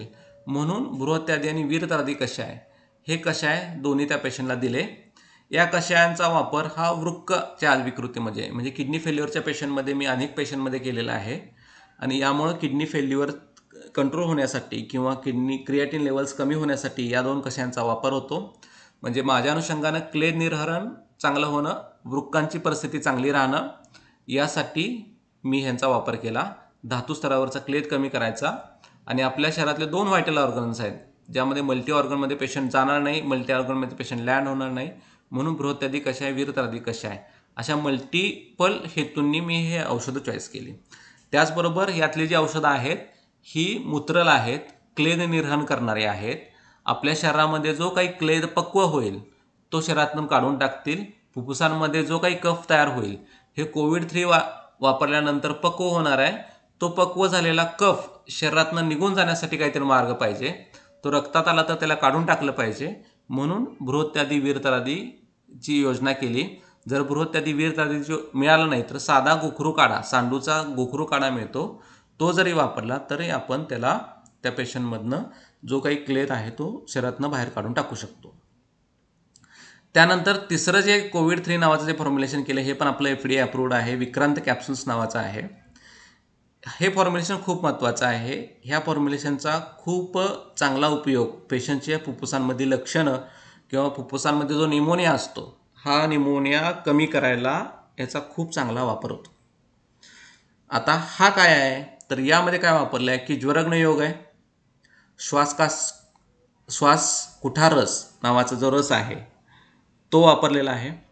गोरोचनादी गुलिका, साऊथच्या ज्या कंपन्या आहेत त्यांचं गोरोचनादी गुलिका नावाचं फॉर्म्युलेशन येतं, ती गोरोचनादी गुलिका वापरली आहे. समीर पन्नग आहे ते वापरलेलं आहे. तालीसपत्रादी चूर्ण आहे ते वापरलेलं आहे, तालीसादी चूर्ण जे आपलं असतं ते, आणि कर्कट शृंगी जी वातकफग्न आणि श्वासकासर सांगितली ती वापरलेली आहे आणि त्याबरोबर धातुपाचक एकत्र केलेले आहे. ज्वरग्न योग म्हणजे लक्ष्मीनारायण रस प्लस गैरिक. जो लक्ष्मीनारायण रस आहे जो ज्वरग्न म्हणून सांगितलेला आहे तो कल्प वापरलेला आहे. ही सगळी औषधं कफग्न आहेत. गोरोचनादी गुलिका पण न्यूमोनियामध्ये अतिशय चांगल्या पद्धतीनं काम करते. त्यामध्ये गोपित्त म्हणजे गाईचं जे बाईल असतं, बाईल स्टोन्स ते वापरलेले आहेत. गोपित्त, त्यावर रुद्राक्ष आहे, शृंगभस्म आहे, अशी अनेक औषधं जी आहेत ही या गोरोचनादी गुलिकामध्ये आहेत. कोट्टाकलची कंपनी आहे, साऊथच्या कंपन्या त्यांचं ते मिळतं.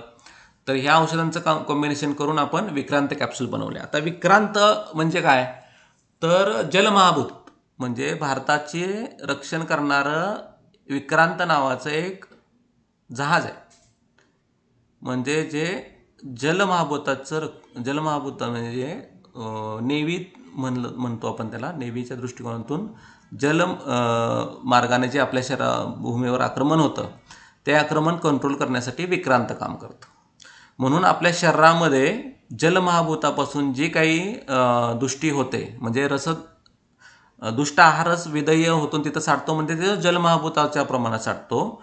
म्हणून विक्रांत नावाची कॅप्सूल तयार केली की जे हे जलमहाभूत पक्व करेल, कमी करेल आणि शरीरातनं काढून टाकेल. तर हे कॉम्बिनेशन दिवसातनं 3-4 वेळा ॲज पर नेसेसरी पेशंटला द्यायचं. एक पेशंट आहे राजपाल हॉस्पिटल कोपरखिंडामध्ये ॲडमिट झाली होती. ती माझी पहिली केस होती. त्या पेशंटला ऑलमोस्ट ॲलोपॅथी डॉक्टरांनी सांगितलं होतं की ही बॅड आहे आणि ती कव्हर होणार नाही आहे आणि ही 2 दिवसात हिची डेट होईल. अशी पेशंट आहे, ती आज मी केस स्टडीमध्ये घेतली नाही. तर त्या पेशंटला रात्रभर प्रत्येक तासाला मी हे कोविड-3 नावाचं कॉम्बिनेशन चाटवलं आणि त्या पेशंटचा कोविड-3 नावाचं औषध चाटवलं आणि त्यानंतर तिला गोखरू काढा पुनर्नवासाचं कंटिन्यू अनुपान 1 तासाला दिलं. संध्याकाळपर्यंत ती पेशंट स्टेबल झाली. म्हणजे जी पेशंट ॲलोपॅथी डॉक्टरांनी सोडून दिलेली होती, सांगितलं होतं ही पेशंट 2 दिवसानं जाणार आहे, तिची मुलगी आणि तिचा भाऊ जो आपल्याकडे आपला स्टाफचा नातेवाईक होता, त्यांनी मला सांगितलं सर 2 दिवसात पेशंट एक्सपायर होणार आहे, आम्ही इथं ॲडमिट केलं आहे. ते म्हणले तुम्हाला काय करायचं ते करा, पेशंट होणार नाही आहे आणि त्यांनी आपल्या ट्रीटमेंटला मुभा दिले, तर आपण चालू करायचे का, तर त्यांना म्हणलं चालू करू आपण ट्रीटमेंट. अशी एक पेशंट आहे. ह्याचेही माझ्याकडे सगळे रिपोर्ट सध्या आहेत. ती पेशंट आज तागायत ठीक आहे आणि तिचा एक्सरे 3ऱ्या दिवशी तिचा एक्सरे नॉर्मल आला आहे. विदिन अ 3 days मी त्याचे एक्सरे तुम्हाला दाखवतो की त्या पेशंटमध्ये पूर्ण लंग्स भरलेली आहे, दोन्ही साईडला बायलॅटरल निमोनिया, आणि आफ्टर 3 to 4 days तिची लंग ऑलमोस्ट क्लिअर झालेली आहे. विदिन अ 4 days ती पेशंट व्यवस्थित झाली. 6व्या दिवशी त्या पेशंटने डिस्चार्ज घेतला. म्हणजे जी पेशंट 2 दिवसानंतर एक्सपायर होणार होती त्याच डॉक्टरनं ती पेशंट जिवंत डिस्चार्ज केली with the help of this combination. म्हणजे हे जे औषधं वापरलेत ही मी त्या पहिल्या पेशंटपासून आज तागायच्या सगळ्या पेशंटमध्ये वापरलेली आहेत. एकच कॉम्बिनेशन आहेत, हे तरतमतेनुसार मी पेशंटमध्ये वापरतो आणि हे पेशंट आत्तापर्यंत ज्या पेशंटला आपण संपूर्ण चिकित्सा देण्याचा आपला वेळ आलेली आहे, म्हणजे आपल्याला स्कोप मिळालेला आहे, अशा पेशंटमध्ये आपण ह्या ट्रीटमेंटने पेशंट बरे केलेले आहेत. आता जे सुवर्णकल्प आहेत त्यामध्ये जसं म्हटलं की हेमगर्भ पोटली रस आपल्याला ऑक्सिजन डिसॅच्युरेट होत असताना अतिशय चांगला उपयोगी आहे. श्वास का चिंतामणी उपयोगी आहे. आता 2 महत्त्वाच्या घटना आहेत. म्हणजे हृदयाचं रक्षण करायला पाहिजे. आता हृदयाचं रक्षण का करायला पाहिजे, हृदय हे मर्मस्थान आहे, याचा विचार खूप करायला पाहिजे. म्हणजे पेशंटला खूप हार्ट अटॅकनं मरतात. मग ह्याचा अनुषंगाने मी काय विचार केला, तर असं कुठं लक्षात आलं आहे की पेशंट हार्ट अटॅकनं मरतो, तर 2 कंडिशन आहेत. म्हणजे पुढची स्लाईड मी घेतो मग मागे येतो. प्राणावृत्त उदान, उदानावृत्त प्राण आणि पित्तावृत्त उर्दान, ही जी लक्षणं सांगितलेली आहे चरकांनी, या लक्षणांमध्ये पेशंटचा मृत्यू सांगितलेला आहे. म्हणजे प्राणावृत्त उदान झाला, उदानावृत्त प्राण झाला किंवा पित्तावृत्त उदान झाला तर पेशंट दगावतो. प्राणावृत्त उदान, उदानावृत्त प्राण is a condition of cardiac arrest. म्हणजे पेशंटला ॲक्यूट कार्डियाक अरेस्ट होऊन पेशंट मरतो. ही प्राणावृत्त उदान, उदानावृत्त प्राणाची अवस्था असते. आणि पित्तावृत्त उदान ही हार्ट अटॅकसारखी संप्राप्ती असते की ज्यामध्ये पेशंटला हार्ट अटॅक होऊन पेशंट एक्सपायर होतो. तो कार्डियाक अरेस्ट आपल्याला जर प्रिव्हेंट करायचा असेल, जसं मी म्हटलं की कोविड-1 मी औषध वापरलं की इम्युन रिस्पॉन्स चांगला करण्यासाठी, इम्युन रिस्पॉन्स तो चांगला करेल, त्यामुळे इम्युनिटी तिकडे चांगली बनेल. तसंच माझा हृदयाचं रक्षण करण्यासाठी मी ऑलरेडी स्पिरिच्युअलिटीचा उपयोग केला. जसं आपण सत्वजय चिकित्सा जी जोरात सांगितलेली आहे, ती सत्वजय चिकित्सा आणि जनपद्धतीनुसार सांगितलेली जपचिकित्सा यांचा वापर मी पेशंटमध्ये केला. प्रत्येक जो पेशंट आहे या पेशंटला मी ओम नमः शिवाय नावाचा मंत्राचा ऐकायला सांगतो. या मंत्रामुळं काय होतं की त्याची मानसिक स्थिती चांगली बनते. जर मानसिक स्थिती चांगली राहिली तर उदानावर आवरण येत नाही.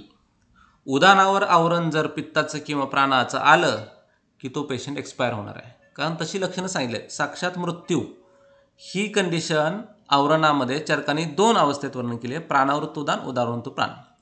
आणि यांची जी चिकित्सा वर्णन केली आहे त्या चिकित्सेमध्ये त्यांनी सांगितलं आहे आश्वासन चिकित्सा द्या. म्हणजे तुम्ही विचार करायला पाहिजे, आपण विचार करायला पाहिजे की हा पेशंट मरणार आहे आणि त्याला चरक म्हणतायत की बाबा आश्वस्त करा, त्याला आश्वासन द्या. नाही, तू सर्वाय होतोस. म्हणजे ह्या गोष्टीसाठी मी हा मंत्र निवडला की ज्यामुळे त्याचं प्राणावृत्त उदान किंवा उदानावृत्त प्राण होणार नाही, त्याचं हार्ट प्रोटेक्टेड राहील. म्हणजे हार्टची काळजी घेण्यासाठी मी सुवर्ण सूतशेखर, महालक्ष्मी विलास हे 2 कल्प आणि ओम नमः शिवाय नावाचा मंत्र, ह्या तिघांनी मी त्याचं हृदय या मर्माचं रक्षण करण्याचा सगळ्या पेशंटमध्ये प्रयत्न केला. कुठलाही पेशंट पॉझिटिव्ह आला की त्याला पहिल्यांदा हा मंत्र ऐकायला देतो. जरी तो असिम्प्टमॅटिक असेल आणि पॉझिटिव्ह आला असेल तरी हा मंत्र ऐकायला देतो. कारण प्राणावृत्त उदानावृत्त प्राण ही अवस्था भीतीमुळं होऊ शकते. म्हणजे त्या पेशंटमध्ये भीतीमुळं तो पेशंट कार्डियाक अरेस्टमध्ये जाऊ शकतो. ती अवस्था वाचवण्यासाठी किंवा पित्तावृत्त उदानासारखी अवस्था वाचवण्यासाठी या ओम नमः शिवाय मंत्राचा अतिशय चांगला उपयोग झाला. तो कंटिन्यू लावून त्या पेशंटच्या जवळ ठेवला होता आणि प्रत्येक पेशंटमध्ये जे काही मी पेशंट ट्रीट केले त्या सगळ्या पेशंटना हा मंत्र कंपल्सरी जोपर्यंत तुम्ही डिस्चार्ज होत नाही तोपर्यंत तुम्हाला ऐकायचा आहे असं सांगितलेलं आहे आणि सगळ्यांनी ते फॉलो केलं. यामध्ये फॉर्च्युनेटली आपल्याला एका MBBS डॉक्टरची, म्हणजे डॉक्टर श्रुती म्हणून आहे, त्यांचे मिस्टर स्वतः MBBS डॉक्टर आहेत अनेस्थेटिक. कृष्णा हॉस्पिटलमध्ये ना आपल्याला ट्रीट करायचा योग आला आणि त्या ट्रीटमेंटमध्ये ते सर्वाईव्ह झाले. म्हणजे अशा अनेक केसेस आपल्याकडे आहेत, पण ती केस मी आज डिस्कशनला घेतली नाही आहे. प्रिव्हेंटिव्ह या दृष्टिकोनातून रुद्रामृत सिरप आहे, निश्वास टॅब्लेट आहे, ब्रीथ इझी ग्रॅन्युल्स आहेत, हे आपण लोकांना कंटिन्यू देऊ शकतो. जे पेशंट कोविड पॉझिटिव्ह पेशंटमध्ये बरोबर ट्रीटमेंट करतात अशा पेशंटना मी कोविड-3 हे कॉम्बिनेशन कंटिन्यू खायला सांगितलं. म्हणजे आता जो माझा मित्र असेल किंवा अधिक पेशंट असतील की ज्यांना औषधं चाटवायला लागली तर अशा पेशंटनी PPE किट घातलेले नव्हते, अशा पेशंटनी मास्क वापरले होते, फक्त कुठलीही सॅनिटायझेशन खूप मोठ्या प्रमाणात नव्हतं, तरीही ते पेशंट इन्फेक्ट नाही झाले. त्यांना सांगितलं तुम्ही कोविड-3 खा, निश्वास टॅब्लेट खा, रुद्रामृत प्या, ब्रीथ इझी ग्रॅन्युल्स खा. घरातले सगळे पेशंट आहेत, घरातल्या सगळ्यांनी ब्रीथ इझी ग्रॅन्युल्स खा. ते पेशंट अतिशय चांगल्या पद्धतीनं मेंटेन झाले, त्यांना इन्फेक्शन होण्याची प्रॉबिलिटी कमी झाली आणि ते पेशंट कमीत कमी इन्फेक्ट झाले. त्या पेशंटला कोविड-19च्या पेशंटला जी पहिली कोपरखान्याची पेशंट आहे ती तर तिला चाटण करायची, पेशंटला कंटिन्यू तिच्या तोंडामध्ये मध आणि आपली चाटण द्यायची, तरीही त्या पेशंटला कोविड इन्फेक्शन झालेलं नाही. ती कुठलेही PPE किट वापरलं नाही. ती म्हणली माझ्या आईला मला वाचवायचं आहे, त्यासाठी मी काही करायला तयार आहे. म्हणजे त्या पेशंटचा खूप मोठा इफेक्ट होता. आता पोस्ट कोविड मॅनेजमेंट म्हणजे पेशंट आला, डिस्चार्ज झाला आणि तरी पण पेशंटला फायब्रोसिस होतं किंवा काही लक्षणं तयार होतात. अशा पेशंटमध्ये काय करायचं? तर अशा पेशंटमध्ये आपण पंचकर्म चिकित्सा चालू करू शकतो. धान्वंतर तेलानं, महामास तेलानं अभ्यंग, पिंडस्वेत, माशपिंडस्वेत, अनुवासन बस्ती अशा प्रकारचे जर कल्प दिले तर त्यांच्या फुफ्फुसांची ताकद वाढवायला मदत होते. 2 रसायन औषधं मी त्यांना ॲडवाईस करतो, कुष्मांड रसायन आणि अमृतप्राशकृत. कुष्मांड रसायन अतिशय चांगलं या संप्रबंधीमध्ये बसतं. कुष्मांड रसायनची फलश्रुती काढून बघा. टिपिकली फुफ्फुसांच्या व्याधीमध्ये, फुफ्फुस क्षतक्षीणामध्ये, फुफ्फुसाची क्षमता भरून काढण्यामध्ये कुष्मांड रसायनासारखं औषध नाही. त्यामुळे कुष्मांड रसायन आणि अमृतप्राशकृतासारखी फुफ्फुसांची क्षमता रिज्युनेट करणारी औषधं आहेत. जे पेशंट डिस्चार्ज होतात पोस्ट कोविड मॅनेजमेंटमध्ये त्यांना अभ्यंग, पिंडस्वेत, बस्ती आणि हे 2 रसायनं हे वापरली तर त्यांचं फायब्रोसिस पण निघून जातं. आपल्याकडे असे पेशंट आहेत की ज्यांचं फायब्रोसिस होतं, ॲलोपॅथिक स्टिरॉइड्स दिल्यामुळे त्यांच्या शरीरात फायब्रोसिस निर्माण झालं, त्यांना आपण अभ्यंग, पिंडस्वेत, बस्ती आणि कुष्मांड रसायन, अमृतप्राशकृत दिली, त्यांचं फायब्रोसिस रिझॉल्व्ह झालं. अशा पद्धतीनं ट्रीटमेंट करून आपण पेशंटला बरं केलेलं आहे. ॲलोपॅथिक मेडिसिनचा वापर एकतर त्यांना मेकॅनिकल सपोर्ट्स, ऑक्सिजन, व्हेंटिलेशन या दृष्टिकोनातून लॅब इन्व्हेस्टिगेशनसाठी खूप मोठा सपोर्ट होतो, त्याचा आपण वापर करून घेऊ शकतो. काही अँटीबायोटिक्स स्टिरॉइड्स आहेत की ज्यामध्ये सेकंडरी इन्फेक्शन टाळू शकतं. स्टिरॉइडमुळं पेशंटचे डोस लीन व्हायला मदत होते, एकदम पेशंट बॅड होत नाही, क्रिटिकल जात नाही. अँटीव्हायरल्स जे पेशंटच्या कंडिशननुसार जर अवेलेबल असतील आणि त्यांच्या शस्त्रानुसार ते देणं असतील तर ते देऊ शकतात. आता टोसिझुलॅब नावाचं एक औषध मी यासाठी सांगतो की रोल ऑफ टोसिझुलॅब म्हणजे ह्याच्यावर एक केस स्टडी आहे की एक पेशंट खराब होता आणि म्हणजे मी काय म्हणतो की रसप्रदाने दोषीसूर उद्देशू रसवर्मसू ही जी संप्राप्ती सांगितली राजलक्ष्म्यामध्ये, तर ती काय इम्पॉर्टंट आहे ह्या पेशंटला ट्रीट करताना. तर तो पेशंट इक्मोवर होता. अशी केस स्टडी होती अमेरिकेतली. इक्मो म्हणजे आर्टिफिशियल लंग्सचं काम करणारी मशीन असते. ICUमध्ये जसं व्हेंटिलेटर असतं तर त्यानंतर इक्मो असतं. त्या इक्मोवर ठेवलेल्या पेशंटला टोसिझुलॅब नावाचं औषध दिलं आणि तो पेशंट रिव्हर्ट आला. तर हे टोसिझुलॅब नावाचं औषध काय आहे, तर टोसिझुलॅब हे औषध अँटीरोमॅटिक आहे, इम्युन रिस्पॉन्स चेंज करणारं आहे. म्हणजे त्यानं काय केलं, रसधात्वाग्निमांद्य ट्रीट केलं, रसधात्वाग्निमांद्य फोडलं आणि त्या पेशंटमधला जो आहार रस जो फुफ्फुसांमध्ये जात होता तो न जाता तो परत रिक्युलेट व्हायला लागला, उत्तरोत्तर धातांमध्ये तो आहार रस जायला लागला आणि तो पेशंट रिकवर झाला. म्हणजे ही संप्राप्ती आपलं जे सुवर्णभूपती औषध आहे हे work like an tocilizumab. Immune response change करण्यासाठी आपल्याला कोविड-1 नावाचं जे औषध आहे ते वापरायला लागतं. हे इम्युन रिस्पॉन्स चेंज करतं. अशा पद्धतीची औषधं वापरून आपण पेशंटला बरं करू शकतो. या केसेसमध्ये मॉडर्न मेडिसिन्सचा 2 ठिकाणी उपयोग, एक पेशंटचा डायग्नोसिस, त्याची स्टेज, इन्व्हेस्टिगेशन्स आणि सपोर्ट यासाठी मॉडर्न मेडिसिन अतिशय चांगलं काम करतं. आयुर्वेदामध्ये न्युमोनायटिस झाल्यानंतर तो न्युमोनायटिस पटकन कमी करणं, त्याची ऑर्गन फेल्युअर टाळण्यासाठी आयुर्वेदाचा खूप चांगला मोठा उपयोग होतो. ॲलोपॅथीमध्ये ऑर्गन फेल्युअर टाळण्यासाठी काय नाही आहे, फुफ्फुसाची क्षमता चांगली ठेवणं, हृदयाची क्षमता चांगली ठेवणं, जो कफ तयार झाला आहे तो कफ निष्कासित करणं, तो शरीरातनं बाहेर काढून टाकणं आणि मर्मांचं लक्षण करणं, यकृताचं लक्षण करणं यासाठी ते उपयोगी पडतं. आणि स्पिरिच्युअलिटी म्हणजे आध्यात्मिक चिकित्सा ज्यामध्ये पेशंटला आश्वासन चिकित्सा किंवा हे करावी लागते. आता या कोविड-3 बरोबर 2 कषाय मी वापरले, त्यामध्ये द्राक्षादी कषाय आणि वासागुड इत्यादी कषाय आहेत.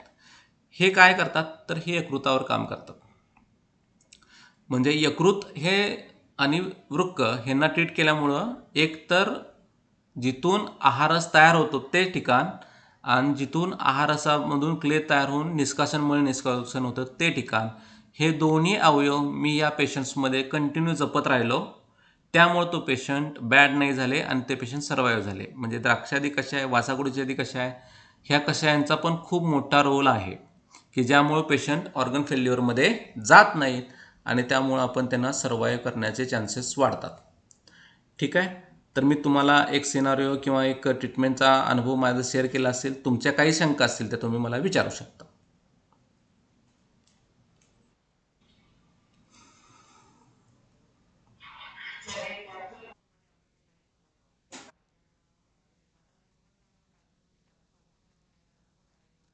आपण आता ना कॅप्सूल फॉर्ममध्ये देत नाही. आपण कॅप्सूल फॉर्ममध्ये अप्रूव्ह केलं आहे, पण शक्यतो ना ते मधातनं चाटण द्यायचं. मधातून नाही, 2 गोष्टी आहेत. जे पेशंट व्हेंटिलेटरवर आहेत तर त्यांच्यासाठी पेशंटला कषाय वापरूया. हेमगर्भाचं पण चाटण आपण देऊ शकतो. हेमगर्भाच्या चाटणचे मधातले ड्रॉप तयार करून त्याच्या जिभेवर सोडायचे. सुवर्णप्राशन जसं करतो ना तसं द्यायचं. तर ते पेशंट ते हेमगर्भ सबलिंगवल ॲब्सॉर्ब झालं चांगल्या पद्धतीनं की त्याचं लक्षण येतात किंवा त्याची गोळी बारीक करून ती RTमधून द्यायची. फक्त त्याला गोळी बारीक करून दिली तर त्याचा डोस जास्त लागेल, तेवढं फक्त आपल्याला करायला लागेल. मात्र जे पेशंट म्हणजे आपण हेमगर्भ जो वापरला ना ते चोकून खाल्ल्यानंतर त्या पेशंटमध्ये अतिशय चांगल्या पद्धतीची लक्षणं आली, त्यामुळं ते जास्त उपयोगी आहे. आपण पेशंटला रोज एक हेमगर्भ सकाळी 7 वाजता उठल्यानंतर खायला सांगितला, त्यामुळं तो पेशंट रिकवर राहिला. म्हणजे रोज जे रोज सकाळी एक गोळी हेमगर्भाची आपण त्या पेशंटला बाय डिफॉल्ट देत होतो. माझ्या अनुषंगानं हेमगर्भ जोपर्यंत पेशंटला चालू आहे तो पेशंट सर्वाईव्ह होण्याचे चान्सेस वाढतात. पेशंट एकदम कोलॅप्स होत नाही, हार्ट एकदम फेल्युअरला जात नाही. ह्या अनुषंगानं प्राण आणि म्हणजे फुफ्फुस आणि हृदयाच्या दृष्टिकोनातून आणि ज्या सिस्टीम चालू आहे त्या दृष्टिकोनातून हेमगर्भाचा वापर मी केला आणि त्या पेशंटमध्ये चांगले रिझल्ट्स आले. हे आणि एक पेशंट होता, तर त्यामध्ये पण पेशंट खराब होत होता, तर त्याला फक्त हेमगर्भ आणि श्वासका चिंतामणी दिल्यानंतर तो स्टेबल झाला. म्हणजे आत्ताचे वैद्य आता काय म्हणतात की आमच्या औषधांनी सॅच्युरेशन वाढलं, माझा हा योग आहे त्यानं सॅच्युरेशन वाढलं, माझा तो योग आहे अमृतकल्प वापरले, मी अमृतादी कॅप्सूल वापरले, मी ह्यानं ऑक्सिजन वाढला. तर हे काय नाही, हे Shwaskas Chintamani. It all credit goes to the Shwaskas Chintamani, all credit goes to हेमगर्भ.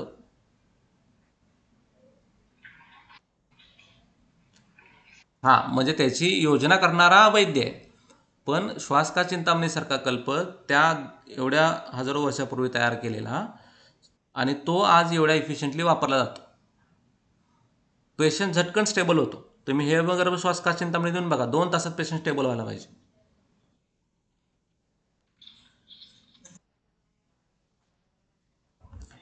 आत्ता आपण ना श्वास का चिंतामणी 3-3, 4-4 गोळ्या पण दिलेत पेशंटमध्ये, दिवसातनं 3 वेळा डोस असा पण दिलेला आहे.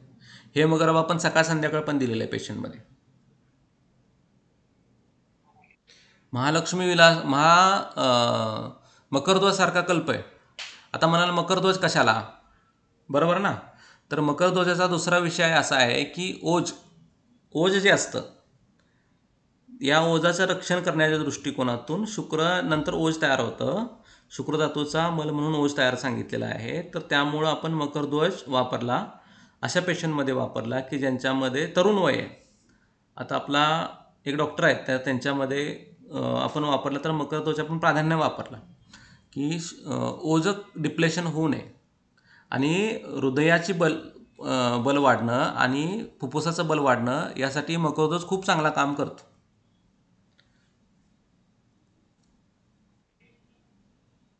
म्हणजे हे कंडिशननुसार आपण पेशंटमध्ये वापरायचे सुवर्णकल्प. म्हणजे तुम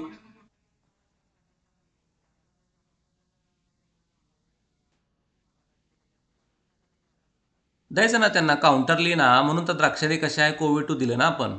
मुखपाकाची लक्षणं येतात, मी म्हणत नाही की नाही आहेत. मुखपाकाची लक्षणं येतात. कोविड 2चं फॉर्म्युलेशन आहे ना, ते तुम्ही फक्त त्याला मधात तुपातनं त्याचं तोंड बोट फिरून लावा, मुखपाक लगेच कमी येतो. विदिन हाफ ॲन आवर मुखपाक कमी येतो पेशंटचं. आले ना माझ्या पेशंटला मुखपाक आले, मी पेशंटला सर्वाईव्ह करण्याच्या दृष्टीकोनातून मी म्हणलं की मुखपाक मी ट्रीट करू शकतो. आज मला पेशंटचं ऑक्सिजन सॅच्युरेशन चांगलं करायचं आहे. मुखपाक हा काही व्याधी ह्याचा नाही आहे, म्हणून मी कोविड 2चं मधातनं चाटवलं पेशंटमध्ये, तुपातनं चाटवलं, लगेच मुखपाक जातो.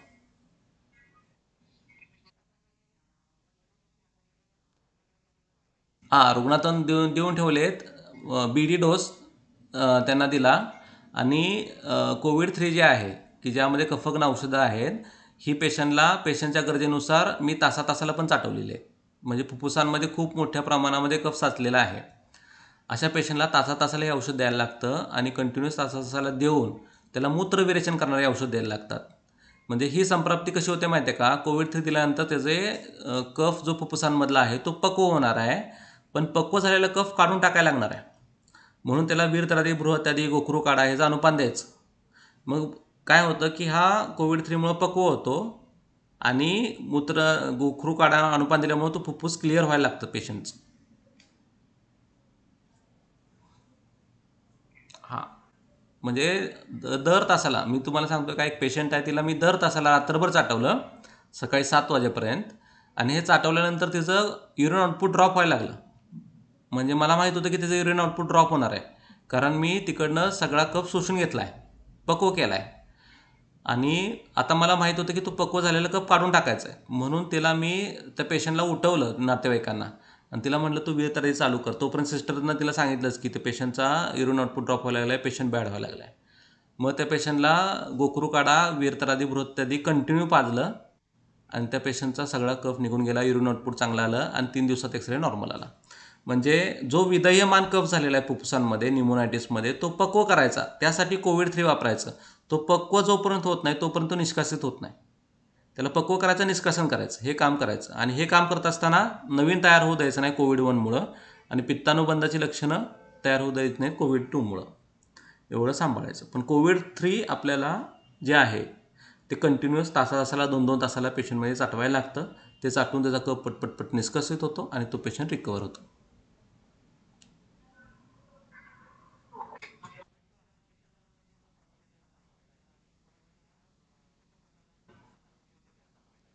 हां, म्हणजे कफ अधिक प्रमाणात आहे आणि तुम्हाला कफ कमी करायचा आहे, यासाठी कोविड-3 आहे. कोविड-2चा उपयोग काय आहे? मी तुम्हाला म्हटले की रक्तदुष्टी होणार, जसं तुम्ही म्हणला मुखपाक होणार, तसं मला दोष रक्तगत होऊ नयेत, म्हणजे रक्तधातूगत अवस्था येऊ नये म्हणून, आणि रक्तप्रसादन व्हावं यासाठी मी कोविड-2 वापरले. कारण शोणित फेन प्रभावात फुफ्फुसं सांगितलं ना, रक्ताच्या फेनील भागापासून फुफ्फुसाचं पोषण होतं. रक्त जर स्टेबल नाही राहिलं, चांगलं नाही राहिलं, तर विकृत फुफ्फुसाचं पोषण होणार आणि तो फुफ्फुस खराब होणार.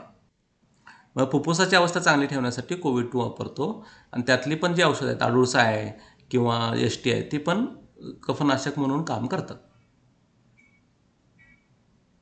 फक्त पित्त विरोधी, म्हणजे 2 दोष कमी करताना पित्त वाढलं आणि पित्तानं जाऊन उदानाला अवरोध केलं तर पेशंटला हार्ट अटॅक पण येऊ शकतो. म्हणजे त्रिदोष सन्निपात आहे, हा सन्निपात ट्रीट करायला लागतो. म्हणजे वात आणि कफ हे 2 प्रधान दोष आणि रक्तदुष्टी अशा तिन्ही अवस्था ट्रीट करण्यासाठी हे कॉम्बिनेशन बनवले.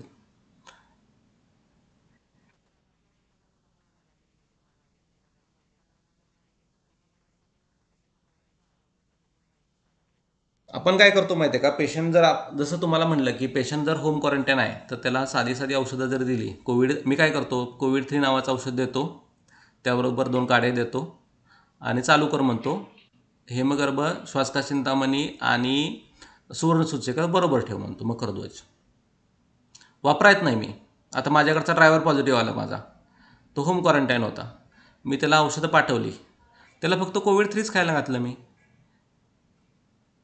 कोविड-3 खायला घातलं आणि कोविड-2 खायला घातलं आणि कोविड-1चा एक डोस खायला घातला, बस तो रिकवर झाला, 7 दिवसात बरा झाला, ओके झाला तो. म्हणजे सगळ्या पेशंटमध्ये सगळीच औषधं वापरलेली नाही आहेत. पेशंट जर धात्वाश्रयी, म्हणजे त्याला निमोनायटिस बसला आहे, पेशंट डिसॅच्युरेटेड होतो आहे, त्यावेळी आपण कोविड-1-2-3 वापरलेली आहे. मग त्या पेशंटमध्ये आपण रोज सकाळ संध्याकाळ वापरलेले आहे, 2 टाईम. आणि गरजेनुसार कोविड-3चा डोस पण आपण वाढवलेला आहे. कोविड-1-2चा डोस आपण 2-2च ठेवला आहे सगळ्या ठिकाणी, पण कोविड-3चा डोस आपण वाढवला आहे, 3, 4, 5 वेळा दिला आहे, तासाला दिला आहे, 6 ते 7 वेळा मी दिला आहे. आणि तो देऊन ना, त्याला जर मूत्रविरेचन दिलं, विरेचन देता येत नाही तर मूत्रविरेचन दिलं ना, की पेशंटचा लंग्स लगेच क्लिअर येतात. दुसऱ्या दिवसाच्या एक्सरेमध्ये तुम्हाला फरक दिसायला पाहिजे की एक्सरे इम्प्रूव्ह झाला, इतक्या फास्ट रिझल्ट आहेत. बेसिकली काय आहे, पेशंटचा एक्सरे इम्प्रूव्ह व्हायला पाहिजे ना, पेशंटची लंग्समध्ये जी काही इन्व्हॉल्वमेंट आहे, निमोनायटिस बसला आहे, त्याचं ग्रेडेशन कमी यायला पाहिजे. म्हणून आपल्याला कोविड-3 खूप मोठ्या प्रमाणात पेशंटला कंटिन्यूस आटन देऊन पक्व करायचं आणि मूत्रविरेचन काढून टाकायचं, हे करावं लागतं. ही गोष्ट झाली ना, पेशंट रिकवर होतो.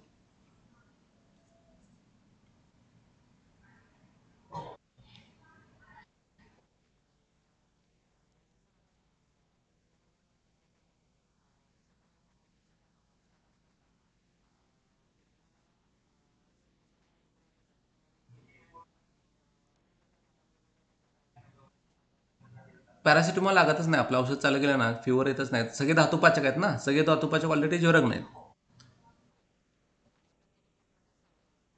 हां, आपण सर्व धातूपाचक यासाठी वापरलेले आहेत की धातूपाचकांमुळं ना, एकतर धातुआश्रयी संप्राप्ती ट्रीट करतो आपण. म्हणजे धातूपाचक कुठल्या अवस्थेत आले, तर विषम ज्वरात आले. विषम ज्वराची जी संप्राप्ती आहे ती काय आहे, की विषम ज्वराची संप्राप्ती आहे, यामध्ये साम धातू तयार होतो. साम धातू तयार होतो म्हणजे धातू विकृत नाही आहे, पण धातू साम होऊन तो धातू काही करू शकत नाही, लढू शकत नाही दोषांविरुद्ध. ही जी प्रक्रिया आहे, ही प्रक्रिया धातुआश्रयी अवस्थेमध्ये होते, निमोनियामध्ये ती प्रक्रिया होते आणि ती कंट्रोल करण्यासाठी आपण धातुपाचक वापरतो. म्हणजे धातुआश्रयी या अवस्थेतली संप्रती वापरण्यासाठी तुम्हाला धातुपाचकांचा वापर करावा लागतो. ही जी संकल्पना आहे ते त्रम गोगटे जे आहेत, वेणीमाधव शास्त्री जोशी जे आहेत, तर यांनी खूप मोठ्या प्रमाणामध्ये ही वापरली आणि ती यशस्वी वापरली. तर ती आपण वापरतो आपल्या पेशंटमध्ये, धातुआश्रयीच्या पेशंटमध्ये सगळ्या. म्हणजे आता आपण जॉईंट अँड स्पाईनच्या क्लिनिक्समध्ये वापरतो, तर ती औषधं धातुआश्रयी संप्राप्ती, ती औषधं आपण धातुपाचकांबरोबर वापरतो. तर हा एक वेगळा विषय आहे. तुम्ही फक्त लक्ष्मी विलास रस वापरला किंवा लक्ष्मीनारायण रस वापरला तर तो वेगळ्या अवस्थेत काम करणार. लक्ष्मी विलास जर धातुपाचकांबरोबर वापरला तर तो वेगळ्या प्रकारचं काम करणार. म्हणजे मी धातुआश्रयी संप्राप्ती लक्षात घेऊनच औषध वापरली. मग या अवस्थेत जर आपण धातू प्रोटेक्ट केला ना तर धातुगत अवस्था येत नाही. धातुगत अवस्था जर आली नाही तर पेशंट सर्वाईव्ह होतो. पेशंटची धातुगत अवस्था आली तर मात्र पेशंट दगावतो.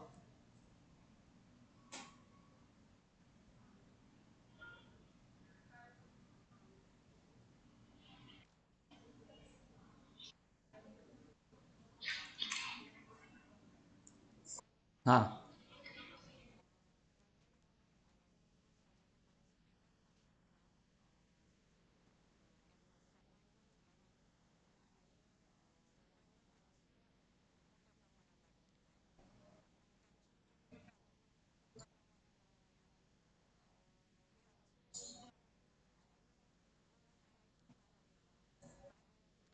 बेसिकली कसं आहे ना, ॲलोपॅथिक जे ड्रग्ज आहेत का नाही, हे सगळे दोष लीन करणारे असतात, है ना.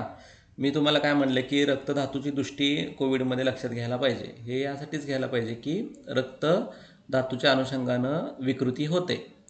ही बेसिक संप्राप्ती आहे, हृदयाची संप्राप्ती बेसिक आहे. तर त्यामुळं आपल्याला याचा विचार करायला लागेल. मग रक्तधातू प्रसारण करणारी औषधं वापरा, त्यामध्ये जातील लक्षणं त्यांची.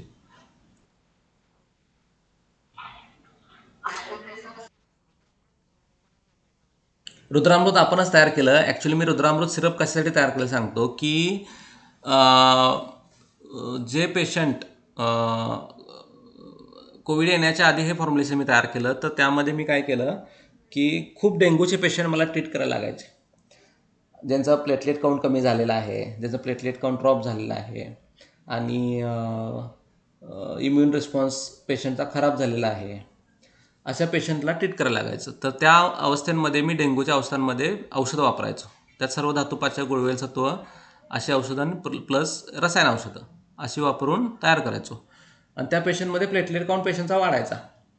म्हणजे ॲक्च्युली मी ते व्हायरल फिवर्स जे येतात, ह्या व्हायरल फिवर्सच्या अनुषंगानं, त्यावेळी कोविड आलाच नव्हता, ह्याच्या आधीपासून ते औषध आपण तयार केलं की ज्यामध्ये व्हायरल फिवर्स येतात, अशा फिवर्सना प्रोटेक्ट करण्यासाठी आपल्या शरीरामध्ये काहीतरी रसायन औषधांचा वापर करावा, म्हणून आपण रुद्रामृत फॉर्म्युलेशन तयार केलं. त्यामध्ये सगळे धातुपाचक प्लस प्रत्येक स्रोतसाचं एक रसायन आपण त्यात वापरले. रुद्राक्ष वापरले.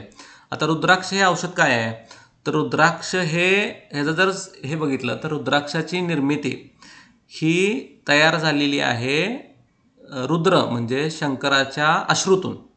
ओके, म्हणजे जलमहाभूत. आणि ज्वराची निर्मिती झालेली आहे ही रुद्राच्या कोपातून म्हणजे अग्निमहाभूतातून. आणि अग्निमहाभूताचं अपोजिट महाभूत कुठलं आहे तर जलमहाभूत. तर त्या अनुषंगानं रुद्राक्षाचा वापर आपण या पेशंटमध्ये करतो. म्हणजे रुद्राक्ष आपण मेन ड्रग ठेवलं आणि रुद्राक्षाचा वापर करायला सुरुवात केलं. रुद्राक्षाबद्दल संशोधन केलं तर रुद्राक्षामध्ये अनेक प्रकारच्या प्रॉपर्टीज आढळल्या, म्हणून त्याला रुद्राक्ष प्रधान. त्याबरोबर सगळ्या स्रोतसाचं एक एक रसायन, रस व स्रोतसाचं, रक्त व स्रोतसाचं, मांस व मेद व अस्थि मज्जा व स्रोतसाचं रसायन, प्राणान्न उदक वाचं रसायन, असे 13 स्रोतसांची 13 रसायनं घेतली, धातुपाचक आणि रुद्राक्ष असं म्हणून रुद्रामृत तयार केलं. म्हणजे धातुअग्नी चांगले राहतील, त्या स्रोतसात तयार होणारे मल कमी तयार होतील आणि ते रसायन म्हणून काम करेल.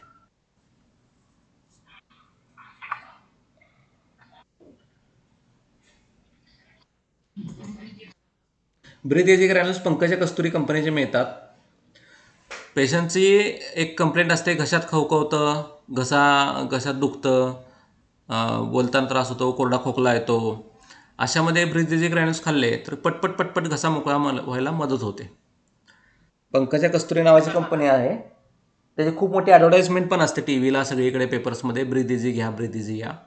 अतिशय चांगल्या पद्धतीनं लक्षणं कमी येतात.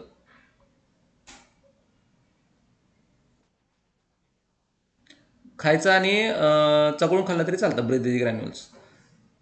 एक अर्धा तासामध्ये घसा मोकळा होतो.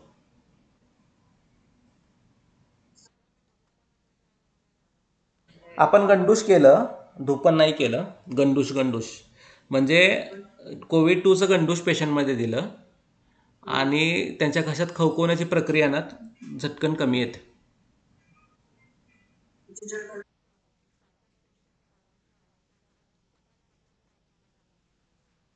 दोन गोष्टी मी काय केलं माहिती आहे का मॅडम? मी असा विचारच नाही केला की मला कोविड 19च्या व्हायरसला काय करायचं. मी असा विचार केला की होस्ट चांगला ठेवायचा. म्हणजे आपण काय केलं की शरीराचं लक्षण कसं करूया, सॅनिटायझेशन बाहेर करण्यापेक्षा आज सॅनिटायझेशन करूया ना. ब्रिथेजी ग्रॅन्युल्स खा, गंडूश करा, त्याला होस्टच मिळवून नको देऊ. कोविड 19चा व्हायरस तोपर्यंत निर्बल आहे जोपर्यंत तुमच्या शरीरातला क्ले त्याला साथ देत नाही. लक्षात घ्या, कोविड 19 हा त्याला हात कुठं मिळतात, आपल्या शरीरातल्या क्लेदामुळे मिळतात. मग मी काय विचार केला, बाहेर गोळ्या मारण्यापेक्षा शरीरात त्याचे शोधन करून घ्या. त्या पेशंटला बाबा गंडूस करायला सांगा, हळद हळद आणि ह्याच्या गुळण्या करा, सितोप्लाझीसारखं चाटण द्या, रुद्रामृतसारखं सिरप द्या. मग हे आपण प्रिव्हेंटिव्ह दृष्टिकोनातून जास्त चांगलं करू शकतो. कारण तुम्ही म्हणणार मी धूपन केलं का, मध्ये धूपनाचे खरंच कोविड 19वर इफेक्ट होतात का, मग त्याचा क्लिनिकल ट्रायल स्टडी कुठं आहे, मग तुम्ही क्लेम कसा करता, असं होतं. धूपनाचा उपयोग होईल का, तर होईल, निश्चित होईल, त्याचा काही भाग नाही आहे. पण धूपन कुठंपर्यंत करणार आपण, त्याला लिमिटेशन आहेत. त्यापेक्षा आपण आपल्या शरीराला चांगलं ठेवण्याची बाब सोपी आहे. बाहेर मला गेल्यानंतर ऊन लागतंय म्हणून मी सूर्याला झाकण्यापेक्षा मी पायात चप्पल घालून डोक्यावर छत्री घेऊन चाललो तर ते जास्त सोपं आहे. तर तो विषय मी वापरला. आणि कोणाला काही शंका आहेत का?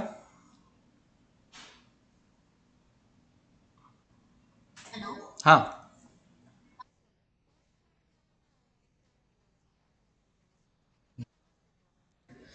पोस्ट कोविड जो पेशंट आहे ना, त्या पोस्ट कोविडमध्ये एक तर रसायन चिकित्सा करायला लागते. कुष्मांड रसायन द्यायचं, अमृतप्राशुद्ध द्यायचं आणि पंचकर्म करायचं, अभ्यंग, माशपिंड, बस्ती, 8-10 दिवसाचा उपक्रम करायचा. 1 महिनाभर आपण देतो कुष्मांड रसायन आणि अमृतप्राशुद्ध. फायब्रोसिस असेल तर मात्र थोडासा वेळ लागतो. फायब्रोसिस असताना त्रैलोक्य चिंतामणीचा वापर केला मी. एक आमचे जे डॉक्टर होते, MBBS डॉक्टर कृष्णामध्ये ॲडमिट असलेले, त्यांना खूप मोठ्या प्रमाणामध्ये कृष्णामध्ये स्टिरॉइड दिलं गेलं, कारण त्यांच्याकडे स्टिरॉइड ट्रीटमेंट होती. मग त्यांची स्टिरॉइड ट्रीटमेंटला आपण विरोध नव्हतं करू शकत. त्यामुळे त्यांचे दोष काय झाले, लीन झाले फुफ्फुसामध्ये, त्यामुळे त्यांना फायब्रोसिस झालं.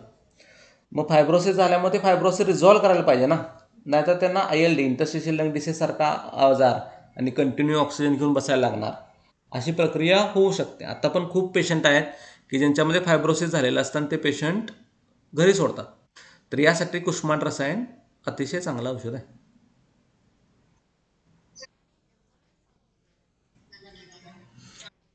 म्हणून तर नाही, शोणित दृष्टी आहे तर एम्बोलाय फॉर्म होणारच.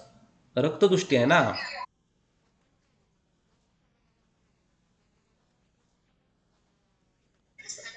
रक्तपाचक वापरायचं. हां, म्हणून तर आपण कोविड 2 वापरलं ना, तर त्या पेशंटमध्ये एम्बोला तयारच होत नाही. Embolism, what is embolism? विस्रता, द्रवता, राग, स्पंदता, लघुता, तथा. रक्ताचे 5 गुण आहेत. काय आहे? विस्र गुण आहे, द्रवता गुण आहे, राग आहे, स्पंदता, लघुता. या पेशंटमध्ये एम्बोलिझम तयार होतो म्हणजे विस्रता वाढते, द्रवता कमी होते. कुठलीही गोष्ट घट्ट होण्यासाठी काय पाहिजे? द्रवता कमी झाली. मग द्रवता आणणारं आयुर्वेदातलं कुठलं औषध आहे जे रक्तामध्ये द्रवता तयार करेल? सारिवा मंजिष्ठा आहे. सारिवा मंजिष्ठा याच्यावर दातारशास्त्रीमध्ये खूप काम केलं त्यांनी.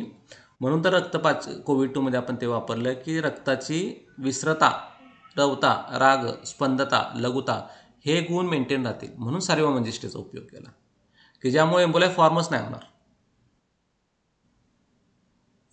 हां, म्हणून ह्याचा वापर करायचा. कोविड 2चा वापर केला की एम्बोलाय फॉर्म नाही होत.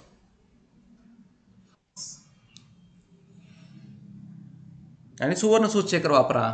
सुवर्ण सूतशेखर पण तुम्ही अशा पेशंट्समध्ये वापरू शकता. चंद्रकला, सुवर्ण सूतशेखर. धानवंतर तेलाचं बस्ती वापरलं आपण. आणि आपण बस्ती मुस्तादी आपण बस्ती वापरू शकतो आपण पेशंटमध्ये.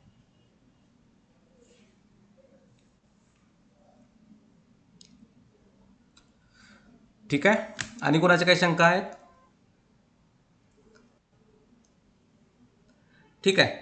माझं म्हणणं आहे की आजचा जो विषय आहे हा एवढ्यासाठी सांगितला की आपले जे पेशंट आहेत आपल्या क्लिनिक्समध्ये किंवा आपल्या आजूबाजूला आपले नातेवाईक आणि आपला स्टाफ किंवा आपल्या पेशंटचे हे या अनुषंगानं आपण पेशंट ट्रीट करू शकतो आणि त्यांचा आपण विचार करायला हवा. जर आपल्याकडे कोण पेशंट आला तर अशा प्रकारचे ट्रीटमेंट वापरून नक्कीच आपण पेशंटला रिकवर करू शकतो.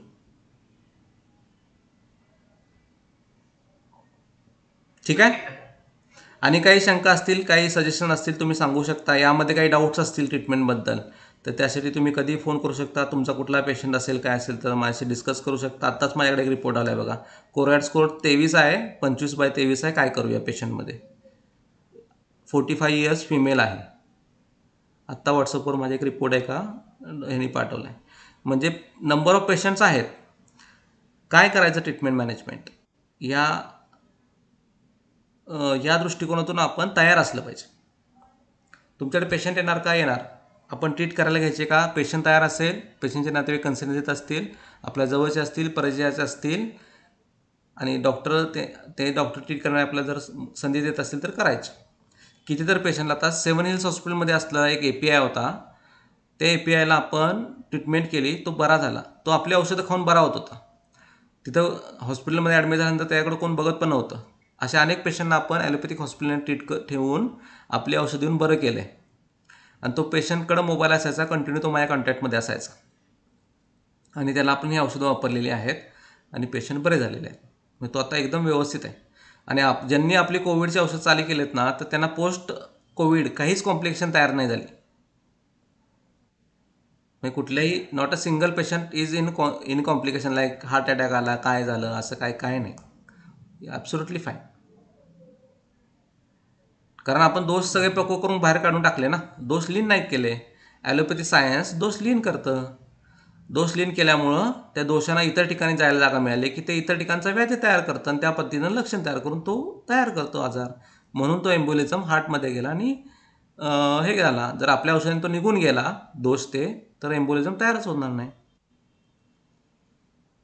मग यासाठी आयुर्वेदिकचा खूप मोठा रोल या आजारामध्ये आहे. आपण असं नाही म्हणता कामा नये की आम्ही फक्त आयुर्वेद किंवा फक्त ॲलोपॅथी.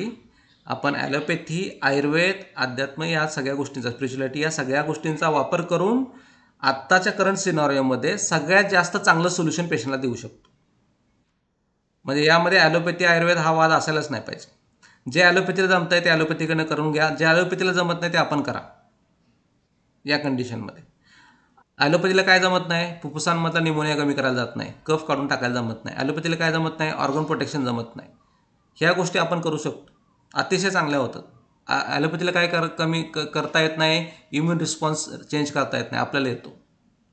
म्हणजे आयुर्वेदाच्या ह्या चांगल्या गोष्टी वापरा, ॲलोपॅथी चांगल्या गोष्टी वापरा आणि पेशंट बरा करा. म्हणजे पेशंट दगावण्याची खूप कमी शक्यता आहे. आणि मी हे का सांगतोय की मी सगळ्या पेशंटमध्ये सेम औषधं वापरली. म्हणजे आयुर्वेदामध्ये सेम औषधं नसतात, आयुर्वेदामध्ये एकच औषध सगळ्याला लागू पडत नाही असं जे म्हटलं जातं ते खसाब चुकीचं आहे. आयुर्वेदामध्ये जर तुम्ही संप्राप्तीच्या अवस्थेनुसार ते औषध वापराल ना तर ते काम करायलाच पाहिजे. कारण ते त्याचं काम त्या अवस्थेपुरतं आहे. मी अवस्थेनुरूप औषधं चेंज केली पण सगळ्या पेशंटच्या अवस्थांमध्ये जी काय येणार आहे ती अवस्थेतली औषधं वापरली. त्यामुळे प्रत्येक आयुर्वेदाच्या पेशंटला तुम्हाला व्यवस्थित प्रॉपर हिस्ट्री घेऊन ट्रीटमेंट करायला पाहिजे असं काही भाग नाही. पेशंटची अवस्था ॲलोपॅथिक डायग्नोसिस प्रोग्नोसिस किंवा ॲलोपॅथिक पॅथॉलॉजीचा अभ्यास करून त्याच्या आयुर्वेदिक अवस्था बनवून फॉर्म्युलेशन तयार केले. त्यामुळे ह्या अवस्थेनुसार ती अवस्था ट्रीट करण्यासाठी ते कॉम्बिनेशन वापरायचं. अवस्था संपली, औषधाचा रोल संपला. फुफ्फुसातनं कफ कमी करायचा आहे, बाबा मी कोविड-3 वापरतोय. मला काढून टाकायचं आहे पक्व झालेलं मल बृहत्यादी वीरताला ते गोखरू काढा वापरतोय. शोणित दृष्टी कमी करायचं आहे, मी कोविड-1 वापरतोय. दातवाग्नी चांगले ठेवायचं आहे, दातवाग्नी मांदे कमी करायचं आहे, मी कोविड-1 वापरतोय. कफ कमी करायचा आहे, एला कणादी दशमुळकोट तरी कशा वापरतोय. असा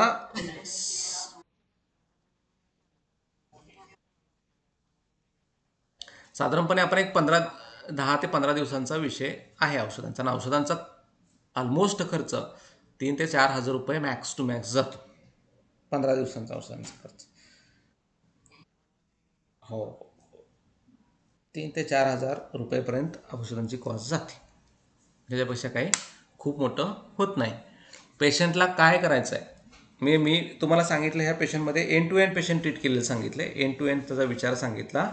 एंड टू एंड काय करायचं, नुसतंच फक्त आयुर्वेदानं हे औषध चाटवतोय आणि त्यानं माझा ऑक्सिजन वाढला ह्या म्हणण्याला तसा कोण काही वाव देणार नाही. किंवा मी म्हटलं की बाबा हे औषध फक्त हे करतं, त्याचं पॅथॉलॉजी अभ्यासली, मॉडर्न पॅथॉलॉजी अभ्यासायची, आयुर्वेद पॅथॉलॉजी अभ्यासायची, अवस्था निश्चित करायच्या, ग्रंथकारांनी सांगितलेल्या सूत्र अभ्यासायची आणि मग तयार करायचं. असं केलं तर ते औषध नक्कीच काम करणार. ठीक आहे. चला, आणि काय शंका असेल तर आपण डिस्कस करत राहू. तुमच्याकडचे नवीन ऑब्झर्वेशन्स पण मला पाठवा. आणि माझं असं म्हणणं आहे की आपण आयुर्वेदिक वैद्यांनी किमान पक्षी उघडपणे कुणाला चॅलेंज न करता आपल्याकडे जे येतील पेशंट, आपल्या आजूबाजूचे पेशंट, आपले सहकार्यातले पेशंट, आपले नातेवाईक यांना जरी आपण सर्वाईव्ह केलं तर it is also a very good outcome. म्हणजे आपण डॉक्टर असण्याचं खूप मोठं आउटकम असेल हे. हां, कुठले? आता हे मेडिसिन्स आहेत ते पर्सनली जे आपण आहेत ते किट करून आपण पण माझ्याकडे ठेवलेले आहेत.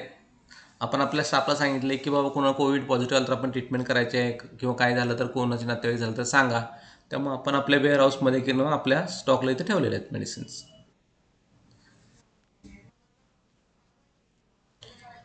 हां, तर मला मेसेज करायचा कुठं असेल तर आपण पोर्टरनं पाठवून देतो.